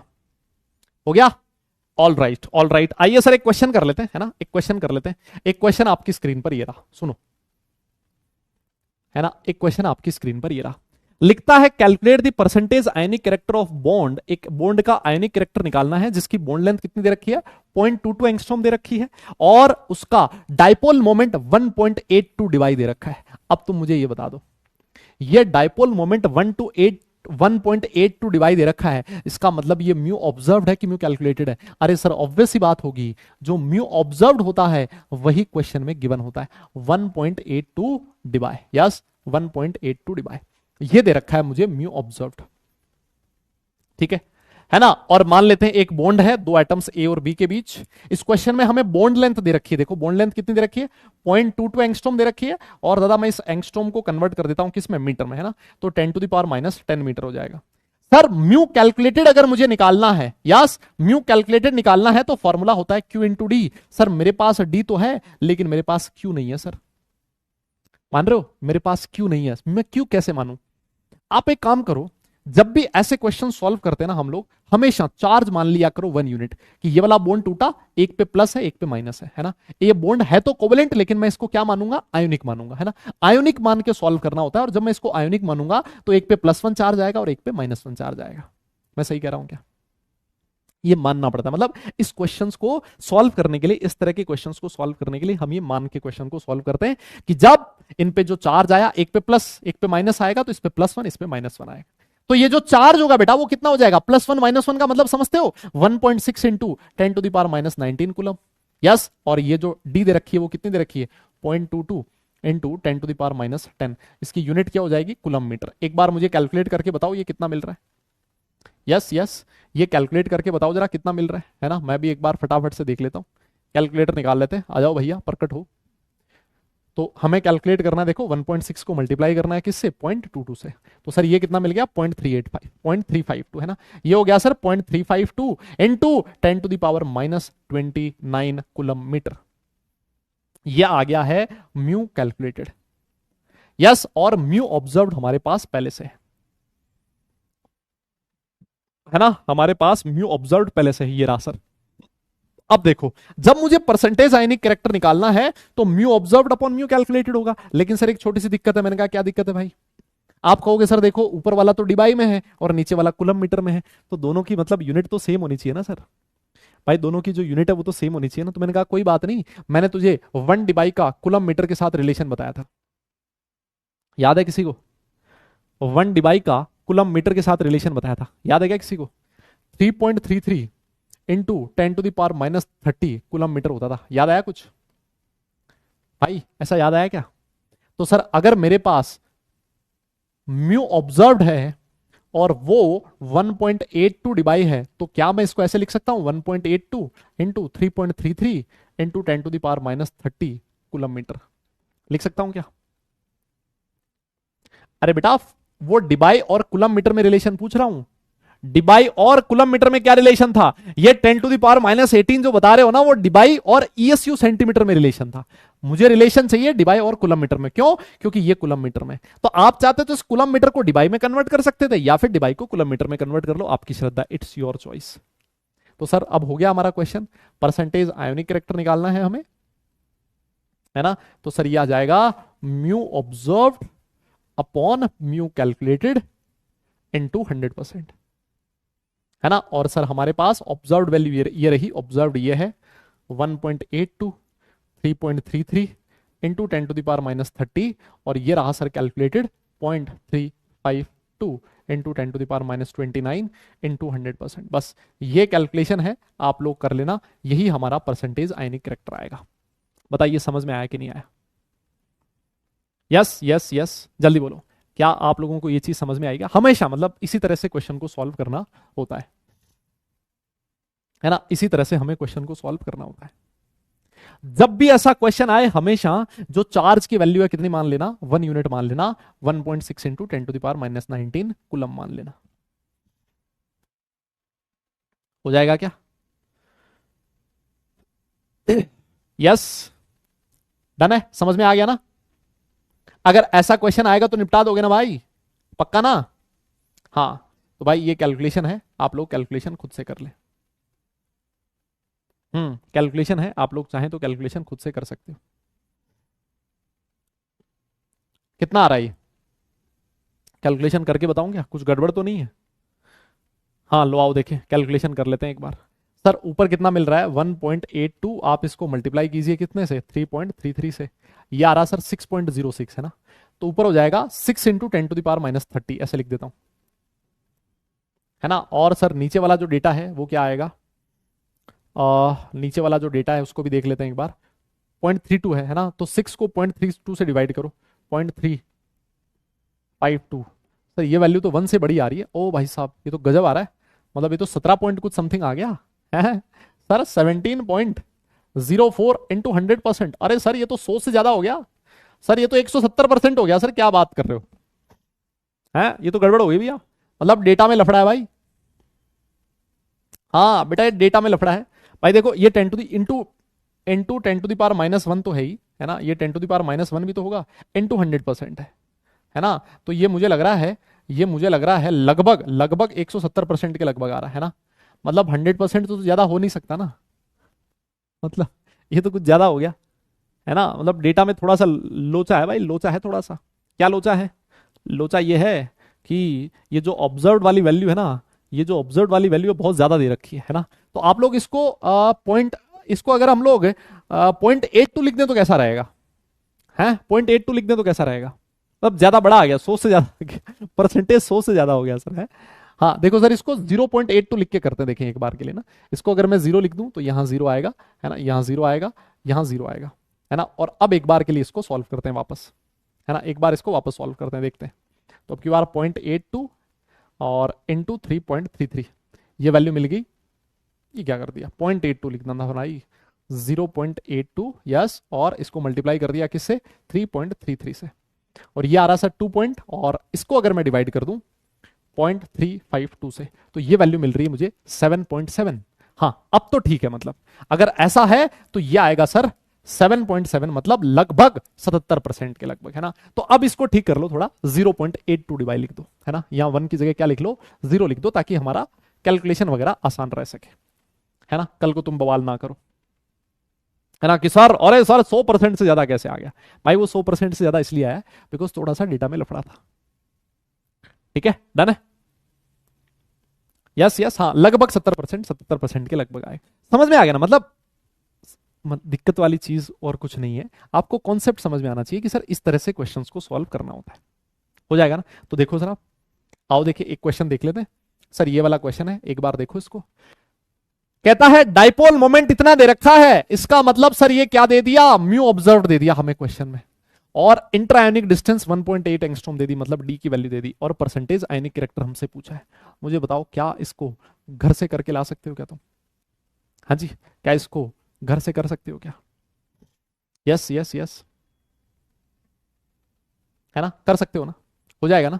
तो इसको एक बार खुद से करिएगा, और डाइपोल मोमेंट पे बेस्ड कुछ और क्वेश्चंस हैं जो मैं आपको देना चाह रहा हूं, है ना। ये वाला क्वेश्चन है, इसको भी आप लोग करिएगा, इनको हम लोग नेक्स्ट क्लास में डिस्कस करेंगे, है ना, इनको क्लास में ही कर लेंगे, ठीक है ना, इनको हम लोग नेक्स्ट क्लास में डिस्कस करेंगे। और एक और क्वेश्चन है जो मैं आपको देना चाह रहा हूं, है ना, ये वाला क्वेश्चन भी आप लोग कर लेना, ऑर्डर ऑफ डाइपोल मोमेंट, है ना, ऑर्डर ऑफ डाइपोल मोमेंट। एक क्वेश्चन और है, ऑर्डर ऑफ डाइपोल मोमेंट आपको फाइंड करना है किस किस के बीच। पहला दे रखा है HF, HCl, HBr और HI, इसमें निकालना है। और दूसरा डाइपोल मोमेंट आपको फाइंड करना है CH3F, CH3Cl, CH3Br और CH3I, है ना। ये दो क्वेश्चंस है, हालांकि ये वाला जो चीज है ऑर्गेनिक केमिस्ट्री में काम में आएगा आपके, है ना, ऑर्गेनिक केमिस्ट्री में काम में आएगा, बट स्टिल इसका जो कॉन्सेप्ट है क्योंकि डाइपोल मोमेंट से रिलेटेड है, तो इसको हम लोग यहीं पे इनऑर्गेनिक केमिस्ट्री में देख लेते हैं। ये वाले जो दो क्वेश्चंस हैं इनको भी एक बार आप घर से करने की कोशिश कीजिएगा। डाइपोल मोमेंट मेरी तरफ से कंप्लीट है ना। और मैं इस बात की आपको लगभग श्योरिटी दे सकता हूं कि अगर आप लोगों ने नोट्स अच्छे से पढ़े हैं तो आप लोग डाइपोल मोमेंट के क्वेश्चन बड़े आराम से सॉल्व कर पाएंगे, ठीक है ना। आपके पास अगर मॉड्यूल है अपना, मॉड्यूल में से क्वेश्चन सॉल्व कीजिए, मॉड्यूल नहीं है तो फिर आप लोग प्रीवियस इसके क्वेश्चंस कर लीजिए, ऐसे क्वेश्चंस आप लोग बड़े आराम से सॉल्व कर दोगे, ऐसे मुझे पूरी उम्मीद है आपसे, ठीक है। बहुत बढ़िया सर, बहुत बढ़िया। चलिए फिर हम लोग आगे बढ़ते हैं और बात करते हैं अगले टॉपिक की, जिसका नाम है बैक बॉन्डिंग। मैं आपको वापस से बता दूं, है ना, अगर आप लोग अपनी एनसीईआरटी में या फिर आपके पास अगर कोई स्टेट बोर्ड की बुक है उसमें इस टॉपिक को ढूंढने की कोशिश करेंगे तो ये टॉपिक आपको नहीं मिलेगा, है ना, बिकॉज ये अलग से टॉपिक दिया हुआ ही नहीं है। यस, ये मैं बैक बॉन्डिंग आपको बता रहा हूं, कुछ एक दो जगह पर केमिस्ट्री में काम में आता है बैक बॉन्डिंग। और मैं आपको और बता दूं, अब इसके बाद जो मैं दो बॉन्डिंग आपको पढ़ाने वाला हूं, एक होगा बैक बॉन्डिंग, है ना, जिसको मैं आपको पढ़ाऊंगा अभी, और एक होएगा ब्रिज बॉन्डिंग, है ना। ये दो बॉन्डिंग है जो थोड़ी अलग से दिखेगी आपको, है ना। बैक बॉन्डिंग और ब्रिज बॉन्डिंग ये स्पेशल बॉन्डिंग की कैटेगरी में आती है ना। ये कैसी होती है, स्पेशल बॉन्डिंग होती है, मतलब ये जो कन्वेंशनल बॉन्डिंग होती है ना उस जैसी नहीं होती, जैसे हम लोग कोवलेंट बॉन्ड लिखते हैं, आयनिक बॉन्ड लिखते हैं, वैसी बॉन्डिंग नहीं होती। ये कुछ अलग तरीके की बॉन्डिंग होती है, स्पेशल केसेस हैं, ये हर जगह पर नहीं होते, इनकी कुछ कंडीशंस होती हैं, वो कंडीशंस हम लोग डिस्कस करेंगे, कब होगा कब नहीं होगा, ठीक है। चलो जी सर, बहुत बढ़िया। तो आ जाइए हम लोग बैक बॉन्डिंग के बारे में कुछ छोटी छोटी चीजें देख लेते हैं। क्या है बैक बॉन्डिंग, मैं आपको समझाता हूं, समझो।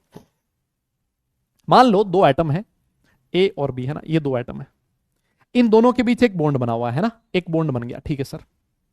सर जब ये बॉन्ड बना है ना, तो ऐसे मानो जो आपका बी है उसके पास एक लोन पेयर प्रेजेंट है, क्या प्रेजेंट है, एक लोन पेयर प्रेजेंट है। सुनना मेरी बात। और ये जो ए है उसके पास क्या प्रेजेंट है, एक वैकेंट ऑर्बिटल प्रेजेंट है। क्या प्रेजेंट है, एक वैकेंट ऑर्बिटल प्रेजेंट है। समझना मेरी बात को अच्छे से।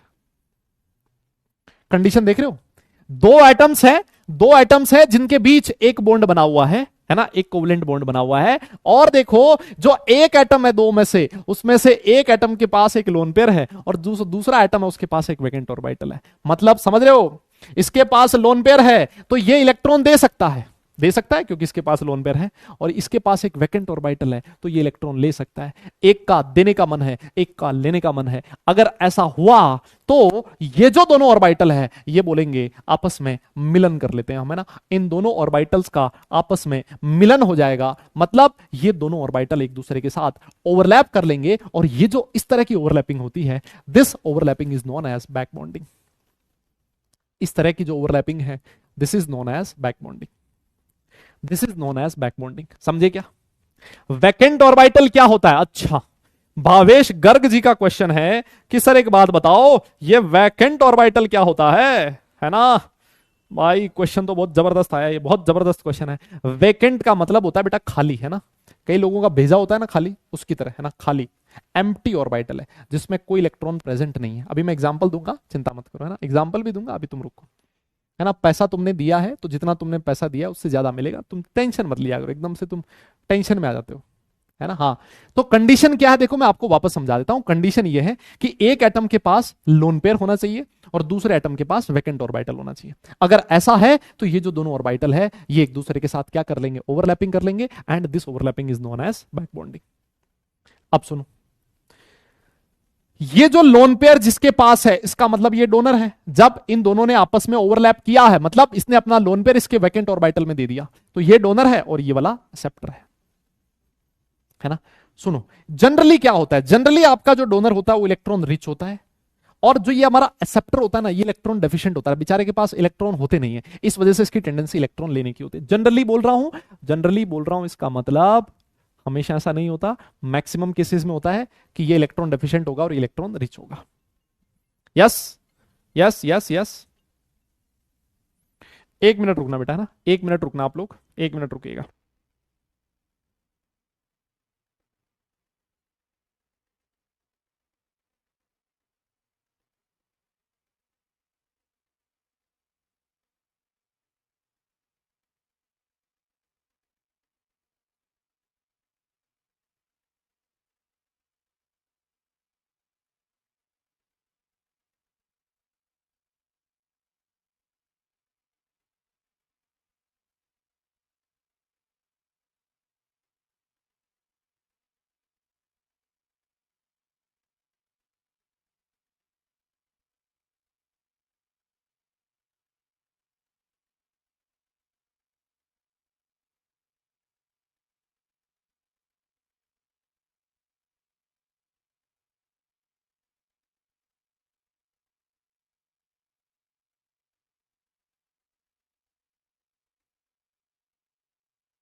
हाँ जी, हाँ जी, हाँ जी, आ गया भैया।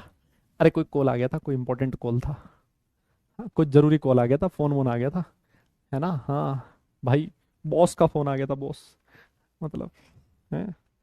हाँ देखो, हाँ आओ देखो वापस, है ना, हाँ वापस देखो। हाँ, सबका ध्यान, एक एटम जो है उसके पास लोन पेयर होगा, दूसरे के पास वैकेंट ऑर्बिटल होगा, ये दोनों एक दूसरे के साथ ओवरलैप कर लेंगे, इसको आपने नाम दे दिया बैक बॉन्डिंग। यस, बहुत बढ़िया सर। अब एक चीज मुझे बताओ, क्या आपको ऐसा लग रहा है क्या कि ये कोऑर्डिनेट बॉन्ड जैसा हो? क्या आपको ऐसा लग रहा है क्या कि कोऑर्डिनेट बॉन्ड जैसा है? क्यों? क्योंकि ये जब ओवरलैपिंग हुई है तो मतलब इस बॉन्ड में जो दोनों इलेक्ट्रॉन है वो किसने दिए हैं? बी ने दिए हैं। दिख रहा है तुम्हें? ऐसा लग रहा है कि इस बॉन्ड के दोनों इलेक्ट्रॉन किसने दिए हैं? सर बी ने दिए हैं, जैसे ऐसा लग रहा है ना। तो मतलब ऐसा लगेगा कि ये कोऑर्डिनेट बॉन्ड की तरह लग रहा है, लेकिन क्या आपको ये पाई बॉन्ड की तरह भी लग रहा है? पाई बॉन्ड में भी तो ऐसे ही होता था, पाई बॉन्ड में भी तो ऐसे ही होता था, दो ऑर्बिटल होते हैं वो साइड वाइज ओवरलैपिंग करते हैं, है ना, साइड वाइज ओवरलैपिंग करते हैं, समझ रहे हो। तो यहां पर भी ऐसा लग रहा है कि दो ऑर्बिटल साइड वाइज ओवरलैप कर रहे हैं, तो सर इस बॉन्ड को ना कई जगह पर ऐसे लिखा होता है पाई कोऑर्डिनेट बॉन्ड। क्या लिखा होता है ना, देख रहे हो, ये बिल्कुल अलग चीज है भाई। अभी तक हमने कोऑर्डिनेट बॉन्ड ऐसे पढ़ा होता है ना, ये वाला कोऑर्डिनेट बॉन्ड सिग्मा ही पढ़ा है हमने आज तक कोऑर्डिनेट बॉन्ड। ये लेकिन ऐसा फील आ रहा है कि सर देखो दो ऑर्बिटल साइड वाइज ओवरलैप कर रहे हैं तो ये पाई बॉन्ड जैसा लग रहा है। यस, और पाई बॉन्ड में भी देखो, पाई बॉन्ड में भी ऐसा लग रहा है इस बॉन्ड के दोनों इलेक्ट्रॉन किसने दिए हैं, एक ही एटम ने दिए हैं, तो सर ये कोऑर्डिनेट जैसा लग रहा है। तो कई जगह पर इसको पाई कोऑर्डिनेट बॉन्ड भी लिखा होता है, लेकिन मैं आपको बता दूं ये पूरा पाई नहीं होता, ये पार्शियल पाई बॉन्ड होता है। सर आप ऐसे क्यों बोल रहे हो पार्शियल? अरे भाई अगर ये पूरा पाई होता ना, अगर पूरा पाई होता तो मैं इसको ऐसे बनाता, सिग्मा और पाई। ऐसे नहीं बनाया मैंने, है ना। ये कन्वेंशनल बाई बॉन्ड नहीं है जिसको हम लोग पढ़ के आए ना, वो वाला पाई नहीं है, ये कुछ अलग टाइप का पाई है, स्पेशल टाइप ऑफ पाई है। यस, तो इस वजह से ये पूरा पूरा पाई बॉन्ड नहीं है, ये पार्शियल पाई कोऑर्डिनेट बॉन्ड है। यस, मेरी बात समझ गए क्या? अरे बोलो, यस यस यस, अरे बोलो ना भाई, है ना। हाँ, तो आप चाहो तो इसको अलग से भी लिख लो कि सर ये पार्शियल पाई बॉन्ड है। कैसा है? पार्शियल पाई बॉन्ड है। मैं आपको बता देता हूं बेटा, ये जो टॉपिक है, ये वाला जो टॉपिक है, ये बहुत सारे लोगों को हजम नहीं होगा, है ना। ये बहुत सारे लोगों को हजम नहीं होगा, मैं आपको पहले ही बोल देता हूं।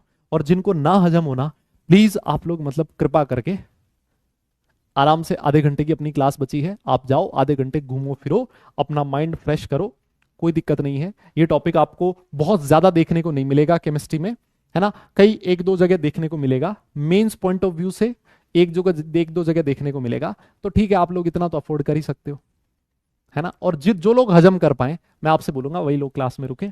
नहीं हजम कर पाओगे तो तुम फालतू बकवास करोगे, है ना, और वो मैं सुनने के बिल्कुल भी मूड में नहीं। देखो मैं आपको सही बताऊं, ठीक है, या तो मैं इस टॉपिक को हटा दूं, है ना, और जहां ये टॉपिक आएगा वहां छोटा सा एग्जाम्पल देके काम खत्म कर देंगे, है ना। लेकिन वो भी मुझे थोड़ा सा मतलब सही नहीं लगता है, तो इस वजह से मैं करवा रहा हूं। लेकिन बहुत सारे लोगों को हजम नहीं होगा, मैं आपको यही बोल रहा हूं।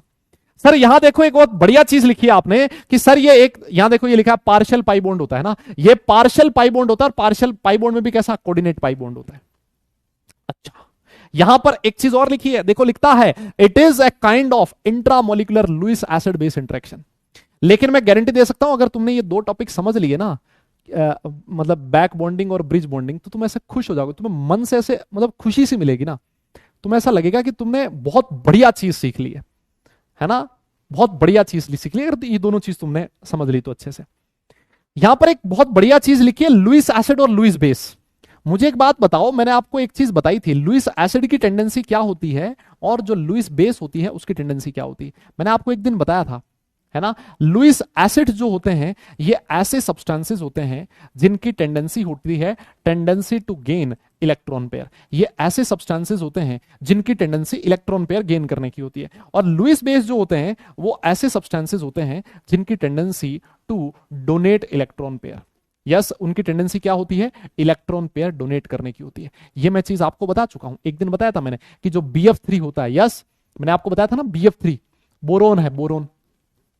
यहां जो सेंट्रल एटम है बोरोन, सर इस सेंट्रल एटम के राउंड टोटल कितने इलेक्ट्रॉन है, 6 इलेक्ट्रॉन है। यस, 6 इलेक्ट्रॉन है, मतलब इसका ऑक्टेट कंप्लीट नहीं है सर। ऑक्टेट कंप्लीट नहीं है मतलब ये इलेक्ट्रॉन डेफिशिएंट है, और इलेक्ट्रॉन डेफिशिएंट है तो इसकी टेंडेंसी क्या होगी, इलेक्ट्रॉन गेन करने की होगी। और बेटा जो इलेक्ट्रॉन गेन करेगा, दुनिया उसको किस नाम से जानती है, लुईस एसिड के नाम से जानती है। बताया था ना, ये चीज याद है। तो यहां पर भी तो देखो ऐसा लग रहा है ना कि ये इलेक्ट्रॉन दे रहा है और ये इलेक्ट्रॉन ले रहा है, तो ऐसा लग रहा है कि ये जो एटम है ये लुईस बेस की तरह बिहेव कर रहा है। और एक बहुत बढ़िया सर, और ऐसा लग रहा है कि ये लुईस एसिड की तरह बिहेव कर रहा है। सर बिल्कुल सही बात कह रहे हो, tendency to gain electron pair, tendency to donate electron pair. So it is behaving like a Lewis base, और ये किसकी तरह बिहेव कर रहा है, लुईस एसिड की तरह बिहेव कर रहा है। तो ऐसा लग रहा है कि दो लुईस एसिड और लुईस बेस एक दूसरे के साथ इंटरेक्ट कर रहे हैं ना, एक दूसरे के साथ इंटरेक्ट कर रहे हैं, और एक ही मॉलिक्यूल में। इंट्रामोलिकुलर का मतलब समझते हो, इंट्रामोलिकुलर मतलब एक ही मॉलिक्यूल में, है ना, एक ही मॉलिक्यूल में इंट्रा, और एक होता है इंटर। इंटर का मतलब दो मॉलिक्यूल के बीच में, दो के बीच में इंटर, एक में ही इंट्रा। तो ऐसा लग रहा है कि एक ही मॉलिक्यूल में लुईस एसिड भी है, लुईस बेस भी है। So this is a kind of acid base interaction in a single molecule. बताइए क्या समझे कि आप मेरी बात? Yes yes yes yes, done है क्या? ये वाला पॉइंट समझ में आया?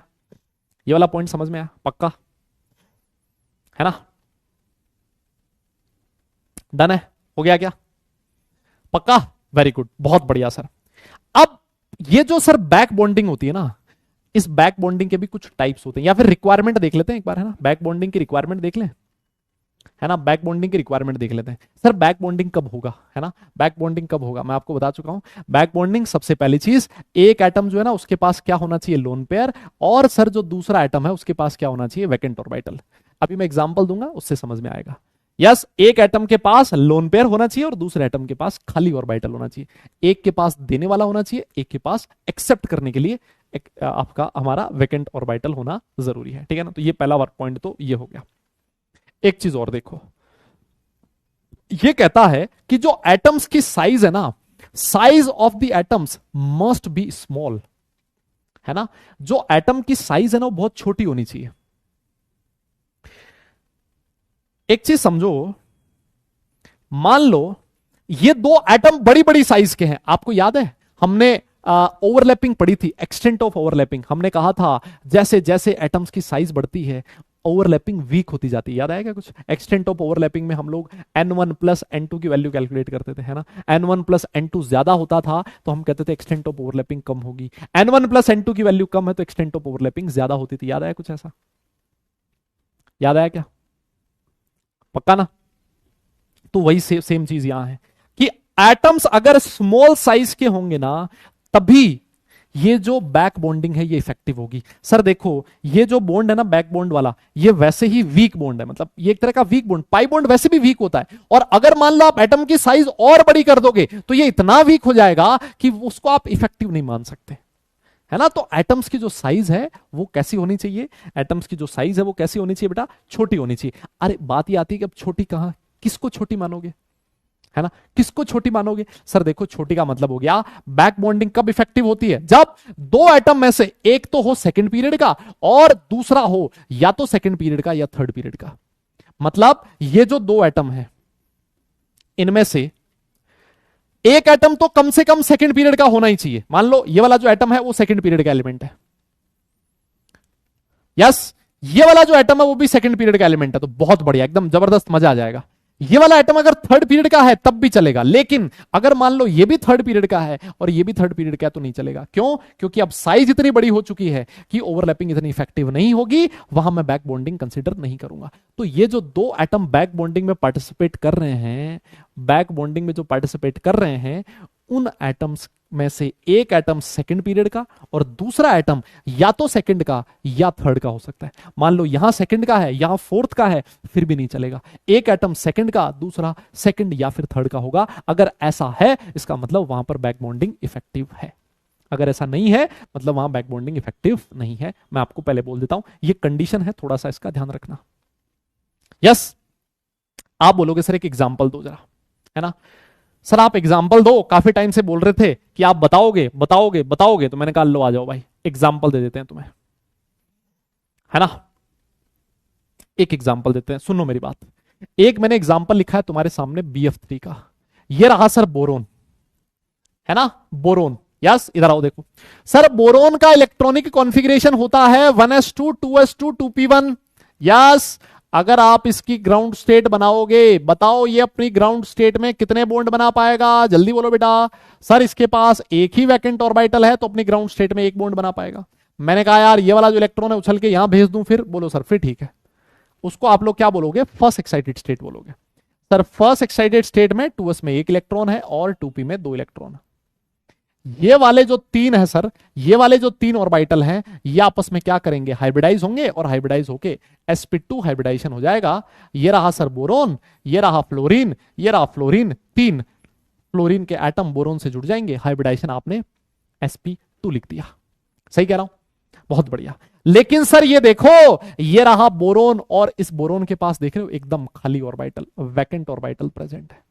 अच्छा, इस ऑर्बिटल की बात कर रहे थे क्या आप? हाँ जी, मैं इसी वैकेंट ऑर्बिटल की बात कर रहा था। यस, मैं इसी वैकेंट ऑर्बिटल की बात कर रहा था, समझे? यस, मैं इसी वैकेंट ऑर्बिटल की बात कर रहा था, एक इसके पास खाली ऑर्बिटल है। तो सर आइए जनाब, होगा क्या, मैं इसको ऐसे बना देता हूं, ये रहा बोरोन, ये रहा फ्लोरीन, ये रहा फ्लोरीन, ये रहा फ्लोरीन। सर बोरोन के पास एक वैकेंट ऑर्बिटल है, ये रहा सर बोरोन का वैकेंट ऑर्बिटल, है ना सर, ये रहा खाली ऑर्बिटल ऑफ बोरोन, ये है सर वैकेंट ऑर्बिटल। मुझे एक बात बताइए, ये वैकेंट ऑर्बिटल कौन सा है सर, 2p ऑर्बिटल है ना, ये वैकेंट ऑर्बिटल कौन सा है, 2p ऑर्बिटल है।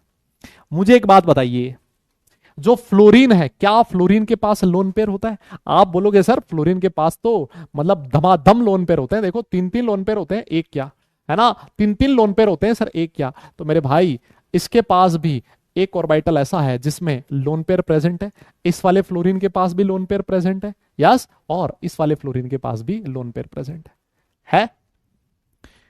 अब मुझे एक बात और बताओ, ये जो लोन पेयर है ये फ्लोरीन के कौन से ऑर्बिटल में? अरे सर ये फ्लोरीन के 2p ऑर्बिटल में।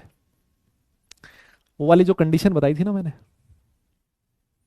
2p, हाँ 2p, है ना, मैंने जो कंडीशन बताई थी ना तुम्हें, एक के पास वैकेंट ऑर्बिटल, एक के पास लोन पेयर, तो ये कंडीशन यहां फुलफिल हो रही है सर ये वाला जो ऑर्बिटल है वो इसके साथ ओवरलैप कर लेगा, बैक बॉन्डिंग हो जाएगी सर, यहां बैक बॉन्डिंग की कंडीशन एकदम जबरदस्त फुलफिल हो रही है, यस जबरदस्त फुलफिल हो रही है। मेरी बात समझे क्या? This is known as back bonding, इसका मतलब BF3 में बैक बॉन्डिंग होती है ना, BF3 में बैक बॉन्डिंग होती है। तो क्या सर बैक बॉन्डिंग सिर्फ यहीं पर ही होगी क्या? नहीं भाई, बैक बॉन्डिंग ये वाले ऑर्बिटल्स के बीच भी होगी, यस, यहां पर भी होगी, इनके बीच भी होगी और इनके बीच भी होगी, मतलब पूरे मॉलिक्यूल में हर बॉन्ड में बैक बॉन्डिंग होगी। मतलब कहने का ये है कि सर ये जो पाई बॉन्ड है ना, कोऑर्डिनेट पाई बॉन्ड, ये पूरे मॉलिक्यूल में है सर, ये घुमक्कड़ है, रेजोनेंस जैसा है सर, ये डीलोकलाइज जैसा है। मेरी बात समझे क्या? Yes yes yes yes, this is known as back bonding, है ना, this is known as back bonding. और ये जो बैक बॉन्डिंग है, पता है मैं इसको क्या नाम दूंगा? मैं इसको नाम दूंगा 2p पाई, 2p पाई बैक बॉन्डिंग। देख रहे हो क्यों? क्योंकि ये बैक बॉन्डिंग करने में इसका भी 2p ऑर्बिटल यूज हुआ है बोरोन का, और फ्लोरीन का भी 2p ऑर्बिटल यूज हुआ है, और ये बॉन्ड कैसा है? पाई कोऑर्डिनेट बॉन्ड जैसा है। तो 2p पाई बैक बॉन्डिंग इसको कहा जाता है। क्लियर है क्या? क्लियर है क्या? पक्का क्लियर है ना? यस, नोट कर लिया तो डन लिखिए, फिर आगे चलते हैं, है ना, नोट कर लिया है तो डन लिखिए, फिर आगे चलते हैं। मैं आपको टाइप ऑफ बैक बॉन्डिंग पे ले चलता हूं, है ना, टाइप्स ऑफ बैक बॉन्डिंग पे ले चलता हूं।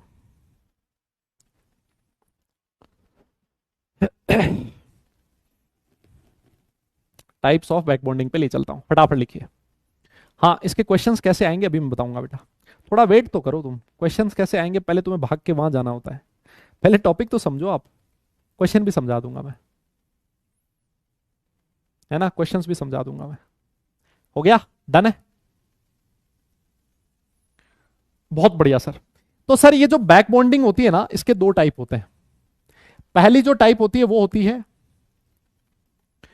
पी पाई बैक बॉन्डिंग, यस, और जो दूसरी टाइप होती है वो होती है डी पाई पी पाई बैक बॉन्डिंग, है ना, या फिर पी पाई डी पाई बैक बॉन्डिंग, एक ही बात है, दोनों में से कुछ भी लिखो। ये दो टाइप हो सकती है मेरे हिसाब से। अब आप समझ चुके हो कि what is the meaning of p pi and what is the meaning of d pi p पाई।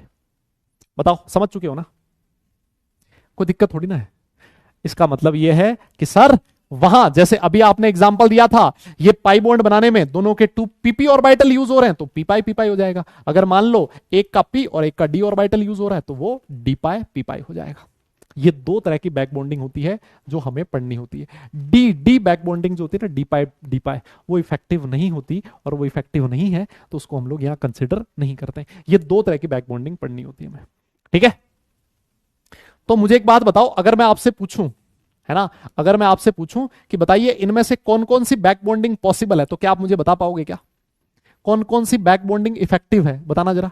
एक मैंने लिखा है 2p पाई, एक मैंने लिखा है 2p पाई 3p पाई, एक मैंने लिखा है 2p पाई 3d पाई, यस, एक मैंने लिखा है 3p पाई 3p पाई, एक मैंने लिखा है 3p पाई 3d पाई। बताइए जरा इनमें से कौन कौन सी बैक बॉन्डिंग ऐसी है जो इफेक्टिव है और कौन कौन सी ऐसी है जो इफेक्टिव नहीं है, जल्दी बताइए।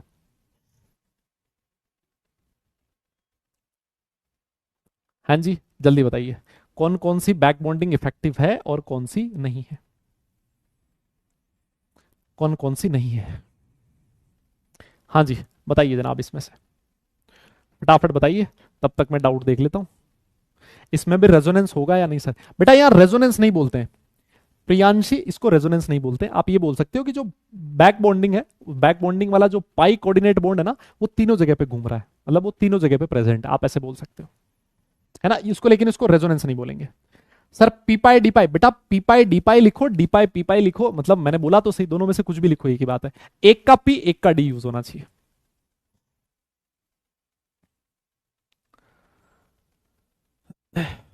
हाँ, टू पी टू टू वाला जो ज्यादा इफेक्टिव होगा, बहुत बढ़िया, बिल्कुल सही कह रहे हो बेटा, टू टू वाला ज्यादा होगा। अभी हम लोग एग्जांपल भी करेंगे उसका। Why back bonding are happening. Sir camera नीचे लग रहा है। Sir explain how PCl5 is regular geometry, it is trigonal bipyramidal in shape, so all bond length are not equal and it is mentioned in VK Jaiswal book that PCl5 is not regular geometry due to that reason। अच्छा, अच्छा बेटा, बहुत बढ़िया। अभी हम लोग बात करेंगे, उसकी बात करते हैं।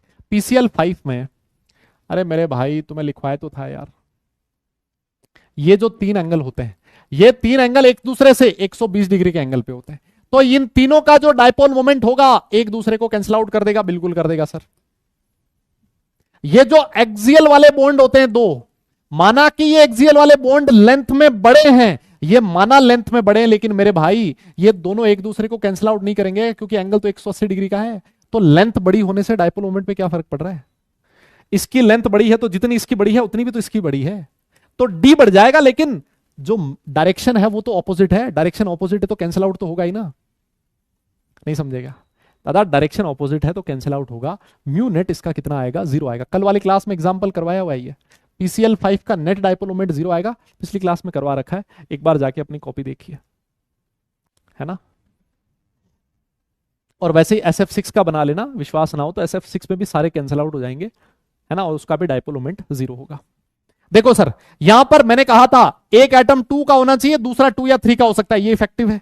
2 का है, एक 3 का हो सकता है, बिल्कुल इफेक्टिव है। ये पी पाई है, डी पाई, ये भी हो सकता है। सर यहां दोनों डी आगे और यहां दोनों थर्ड ऑर्बिटल के आगे, मतलब this back bonding is not effective, है ना। ये वाली जो बैक बॉन्डिंग होती है सर, वो इफेक्टिव नहीं होती। मतलब इसका मतलब ये नहीं है कि बिल्कुल भी नहीं होती, है ना, होगा, लेकिन उसकी वजह से कोई इफेक्ट नहीं आएगा, है ना, कहीं पर भी कोई इफेक्ट नहीं आएगा, है ना। दिस इज नॉट इफेक्टिव, ये वाली बैक बॉन्डिंग इफेक्टिव है। ठीक है सर। सर एक बात बताओ, आप कुछ एग्जाम्पल दो जिससे हमें पता लगे कि बैक बॉन्डिंग कहां पर होगी और कहां पर नहीं होगी, है ना। बैक बॉन्डिंग कहां कहां होगी और कहां कहां नहीं होगी, उसका एग्जाम्पल्स मैं आपको देने जा रहा हूं। देखिए जैसे मान लो ये लिखा है, ये तो सर अभी हमने बात कर ही ली थी। सर बोरोन का हाइब्रिडाइजेशन क्या होता है? sp2 होता है। इसका मतलब इसके पास एक जो खाली ऑर्बिटल है वो कौन सा है? p ऑर्बिटल है। तो यहां सर बैक बॉन्डिंग होगी 2p पाई 2p पाई, है ना, ये वाली बैक बॉन्डिंग होगी। बोरोन के पास एक वैकेंट ऑर्बिटल होता है, फ्लोरीन के पास लोन पेयर होता है, यहां पर सर बैक बॉन्डिंग होगी, कोई दिक्कत नहीं है ना। यस। नेक्स्ट वाला देखो सर, बोरोन का जो खाली ऑर्बिटल है, बोरोन का जो वैकेंट ऑर्बिटल है वो कौन सा है? 2p, और क्लोरीन के पास लोन पेयर कौन से ऑर्बिटल में होता है? 3p में। तो ये जो बैक बॉन्डिंग है 2p पाई 3p पाई है, इसका मतलब सर ये वाली बैक बॉन्डिंग इफेक्टिव है, होगा। Yes yes yes. अब मुझे ये बताओ AlF3 जो है, क्या इसमें बैक बॉन्डिंग होगी या फिर नहीं होगी? AlF3 में बैक बॉन्डिंग होगी या फिर नहीं होगी? AlF3 में बैक बॉन्डिंग होगी या फिर नहीं होगी? जल्दी बताइए, जल्दी बताइए।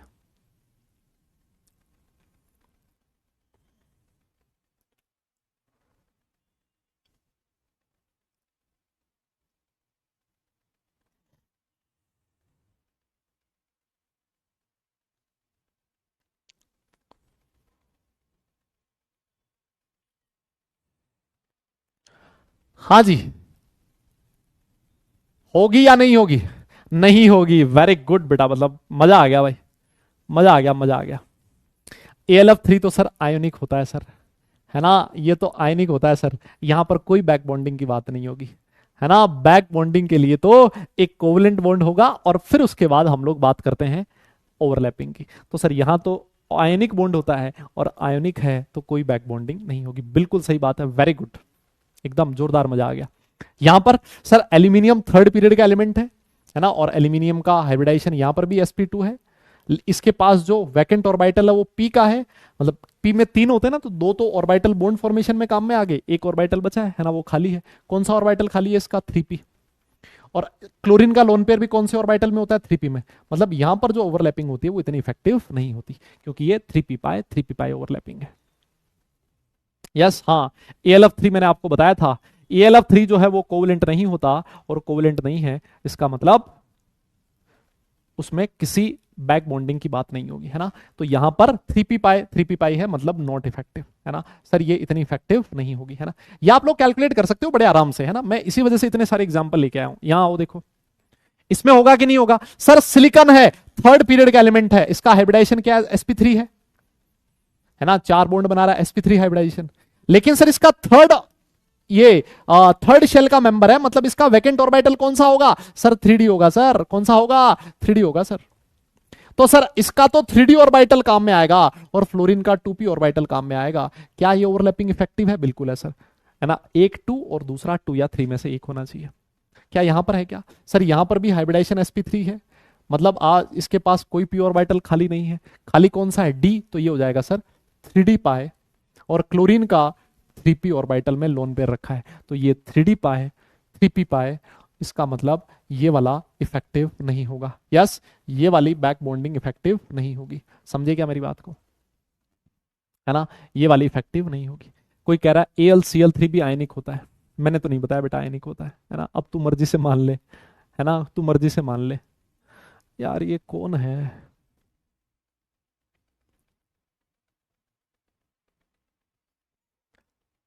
अरे प्रशांत यदुवंशी, प्रशांत यदुवंशी भाई, बैच मैनेजर। अगर आप ये वीडियो को देख रहे हो तो ये जो मेरा भाई है ना प्रशांत यदुवंशी, इसको निपटाओ जरा एकदम। पूरी क्लास में ना, मतलब ये परेशान सा कर रहा है, फालतू में बकवास किए जा रहा है। प्रशांत यदुवंशी इसका नाम है। यस हाँ, इसको निपटाओ जरा, इसका इलाज करो सबसे पहले। हाँ यहां बताओ होगा कि नहीं होगा? सर बेरिलियम है, इसका हाइब्रिडाइजेशन क्या होता है? sp होता है ना। वैलेंस शेल में 2 इलेक्ट्रॉन होते हैं, sp हाइब्रिडाइजेशन। तो सर इसका मतलब यह है, इसका p ऑर्बिटल खाली है, कौन सा p? 2p। और फ्लोरीन का भी कौन सा? 2p। तो ये 2p पाई है सर, ये वाली इफेक्टिव होगी। यस हाँ, यहां आओ देखो, सर बेरिलियम का 2p और क्लोरीन का 3p, तो ये 2p पाए 3p पाए, सर ये वाली भी ओवरलैपिंग इफेक्टिव होगी। मतलब ऐसे एग्जांपल आप लोग कर सकते हो क्या? हाँ जी, अरे बोलो ना, क्या आप लोग ऐसे कर सकते हो क्या? हाँ वो बहुत देर से लगा है भाई, वो बहुत देर से लगा है भाई। हाँ वो बहुत देर से लगा है।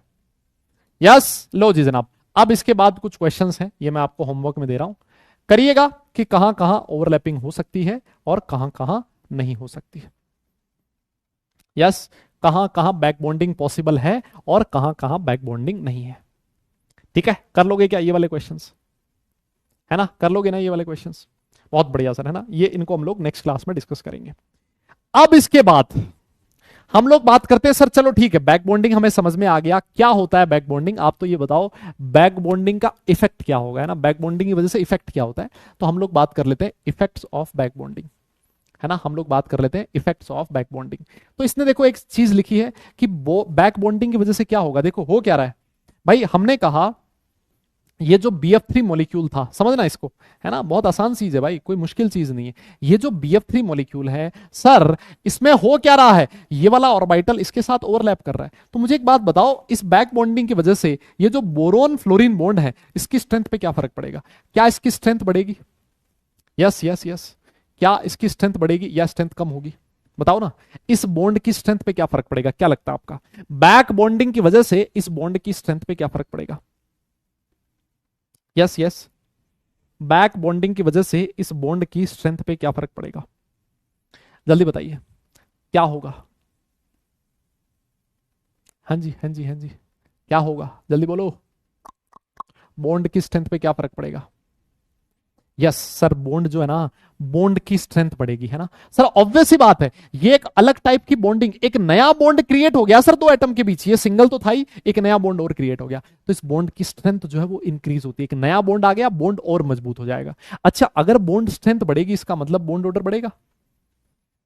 यस, और अगर बॉन्ड ऑर्डर बढ़ेगा इसका मतलब जो बॉन्ड लेंथ है वो डिक्रीज करेगी। यस, जो बॉन्ड लेंथ है वो डिक्रीज करेगी। यही पॉइंट इसने लिखा है।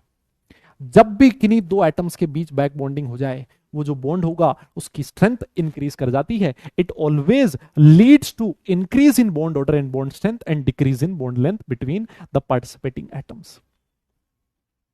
यस यस, सही कह रहा हूं मैं, कोई दिक्कत नहीं है मेरे हिसाब से। I am living this topic. बहुत बढ़िया बात है बेटा, बहुत बढ़िया बात। आप लोग बिल्कुल लीव कर सकते हो, कोई दिक्कत नहीं है ना। हाँ, और वही तो सबसे आसान काम होता है छोड़ के भाग रहे हैं तो सबसे आसान है। कॉन्ग्रेचुलेशन, आपने आसान रास्ता चूज किया है। और देखिए, एक क्वेश्चन देखते हैं। मान लो मैं आपसे एक क्वेश्चन पूछ लूं कि बोरोन हाइड्रोजन बॉन्ड लेंथ का आपको ऑर्डर बताना है BF3 और बोरोन हाइड्रोजन बॉन्ड का ऑर्डर बताना है BF4-। इन दोनों में से कहां पर, है ना, इन दोनों में से कहां पर बोरोन फ्लोरीन बॉन्ड लेंथ ज्यादा होगी, है ना। हाँ, कहां पर बोरोन फ्लोरीन बॉन्ड लेंथ ज्यादा होगी, क्वेश्चन आपसे ये पूछ रहा है। यस, अरे सर ये तो बहुत आसान है। देखो, BF3 की अभी हमने स्ट्रक्चर बनाई थी, ये होता है सर BF3, है ना। और BF3 में क्या प्रेजेंट है, बैक बॉन्डिंग प्रेजेंट है। क्यों? क्योंकि बोरोन के पास एक वैकेंट ऑर्बिटल है वैकेंट ऑर्बिटल है, इसके पास लोन पेयर है, तो सर यहां बैक बॉन्डिंग है। ठीक है, मुझे एक बात बताओ, क्या BF4- में बैक बॉन्डिंग पॉसिबल हो सकती है क्या?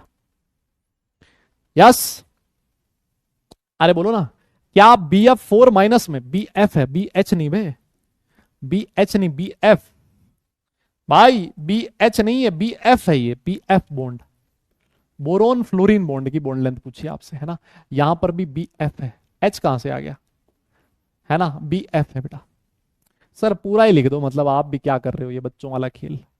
हाँ, ये लो ये लो सर, ये है BF बॉन्ड, है ना, और ये है BF बॉन्ड। तुम तो मुझे ये बता दो, क्या BF4- में हो सकता है क्या? सर कैसे हो जाएगा? अरे सर आपने क्या किया है, बोरोन के पास तो कोई वैकेंट ऑर्बिटल छोड़ा ही नहीं। मैंने कहा कैसे नहीं छोड़ा, फ्लोरीन के पास तो लोन पेयर है, लेकिन सर आपने माइनस लगा दिया। माइनस लगाने का मतलब एक इलेक्ट्रॉन आ गया। ये देखो, BF3 में जो वैकेंट था ना, BF3 में वैकेंट था, देखो ये रहा, BF3 में ये वाला ऑर्बिटल खाली था। अगर मैं BF4- कर दूंगा तो इसका मतलब इस ऑर्बिटल में एक इलेक्ट्रॉन आ जाएगा, और इलेक्ट्रॉन आ गया मतलब इस बोरोन के पास कोई वैकेंट ऑर्बिटल नहीं रहा। बोलो, अगर कोई वैकेंट ऑर्बिटल नहीं है मेरे भाई, इसका मतलब यहां कोई बैक बॉन्डिंग, इसके पास नो वैकेंट ऑर्बिटल, और कोई वैकेंट ऑर्बिटल नहीं है, इसका मतलब यहां बैक बॉन्डिंग पॉसिबल नहीं होगा सर। यस, यहां बैक बॉन्डिंग पॉसिबल नहीं है। अच्छा एक बात बताओ, अगर बैक बॉन्डिंग पॉसिबल नहीं है, यहां पर बैक बॉन्डिंग की वजह से बॉन्ड की स्ट्रेंथ बढ़ेगी, स्ट्रेंथ बढ़ेगी तो बॉन्ड लेंथ कम हो जाएगी, यहां बॉन्ड लेंथ ज्यादा होगी। बधाई हो, आपने बहुत बढ़िया क्वेश्चन सॉल्व कर लिया। यस यस यस यस,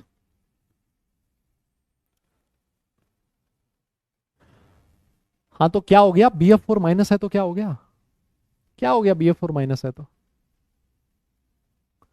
हाँ तो अच्छी बात है ना। अच्छा BF4 आओ, यहां पर BF4- है, ओके, तो क्या दिक्कत है, एक फ्लोरीन और बना लो, एक फ्लोरीन चलो यहां बना लो, क्या दिक्कत है भाई। BF4- है तो क्या हो गया। हाँ, हाँ BF4 मतलब मैं आपको ये समझाना चाह रहा हूं कि इसके पास कोई वैकेंट ऑर्बिटल नहीं है ना, बोरोन के ऊपर नेगेटिव चार्ज है, कोई वैकेंट ऑर्बिटल नहीं है, तो बैक बॉन्डिंग नहीं होगी। बैक बॉन्डिंग नहीं होगी तो बॉन्ड की स्ट्रेंथ पे कोई फर्क नहीं पड़ेगा। यहां पर बॉन्ड की स्ट्रेंथ ज्यादा हो जाएगी, बॉन्ड स्ट्रेंथ ज्यादा हो गई, बॉन्ड लेंथ कम हो जाएगी। ठीक है, हाँ। अब ऐसा ही बिल्कुल सिमिलर क्वेश्चन देखो, ये रहा, बिल्कुल सिमिलर क्वेश्चन ये रहा। Compare boron oxygen bond length in BOH whole thrice and BOH4-। यहां पर सर जो बोरोन है वो 3 बॉन्ड बना रहा है सर, ये देखो बोरोन 3 बॉन्ड बना रहा है, बोरोन 3 बॉन्ड बना रहा है सर। ऑक्सीजन के पास लोन पेयर है, और जब बोरोन 3 बॉन्ड बनाता है तो सर बोरोन के पास क्या प्रेजेंट होता है, वैकेंट ऑर्बिटल होता है। ये रहा वैकेंट ऑर्बिटल। बोरोन जब जब 3 बॉन्ड बनाएगा वैकेंट ऑर्बिटल होगा, और वैकेंट ऑर्बिटल होगा तो यहां बैक बॉन्डिंग होगी। यस, यहां बैक बॉन्डिंग है। लेकिन वहीं पर अगर मान लो BOH4- है, BOH4- का मतलब ये हो गया, बोरोन ने 4 बॉन्ड बना लिए हैं, आपने जो खाली ऑर्बिटल था उसमें इलेक्ट्रॉन दे दिया है, तो इसके पास कोई वैकेंट ऑर्बिटल नहीं है। अरे बोलो ना भाई, अब ये जो चीज है ना, ये रातों रात तुम्हें समझ में नहीं आती, इसके लिए शुरू से लेकर लास्ट तक पढ़ना पड़ता है। यस, और लोन पेयर तो है सर, लोन पेयर तो है, लेकिन यहां खाली ऑर्बिटल नहीं है सर, और खाली ऑर्बिटल मेरे भाई अगर नहीं होगा तो यहां बैक बॉन्डिंग नहीं होगी, है ना।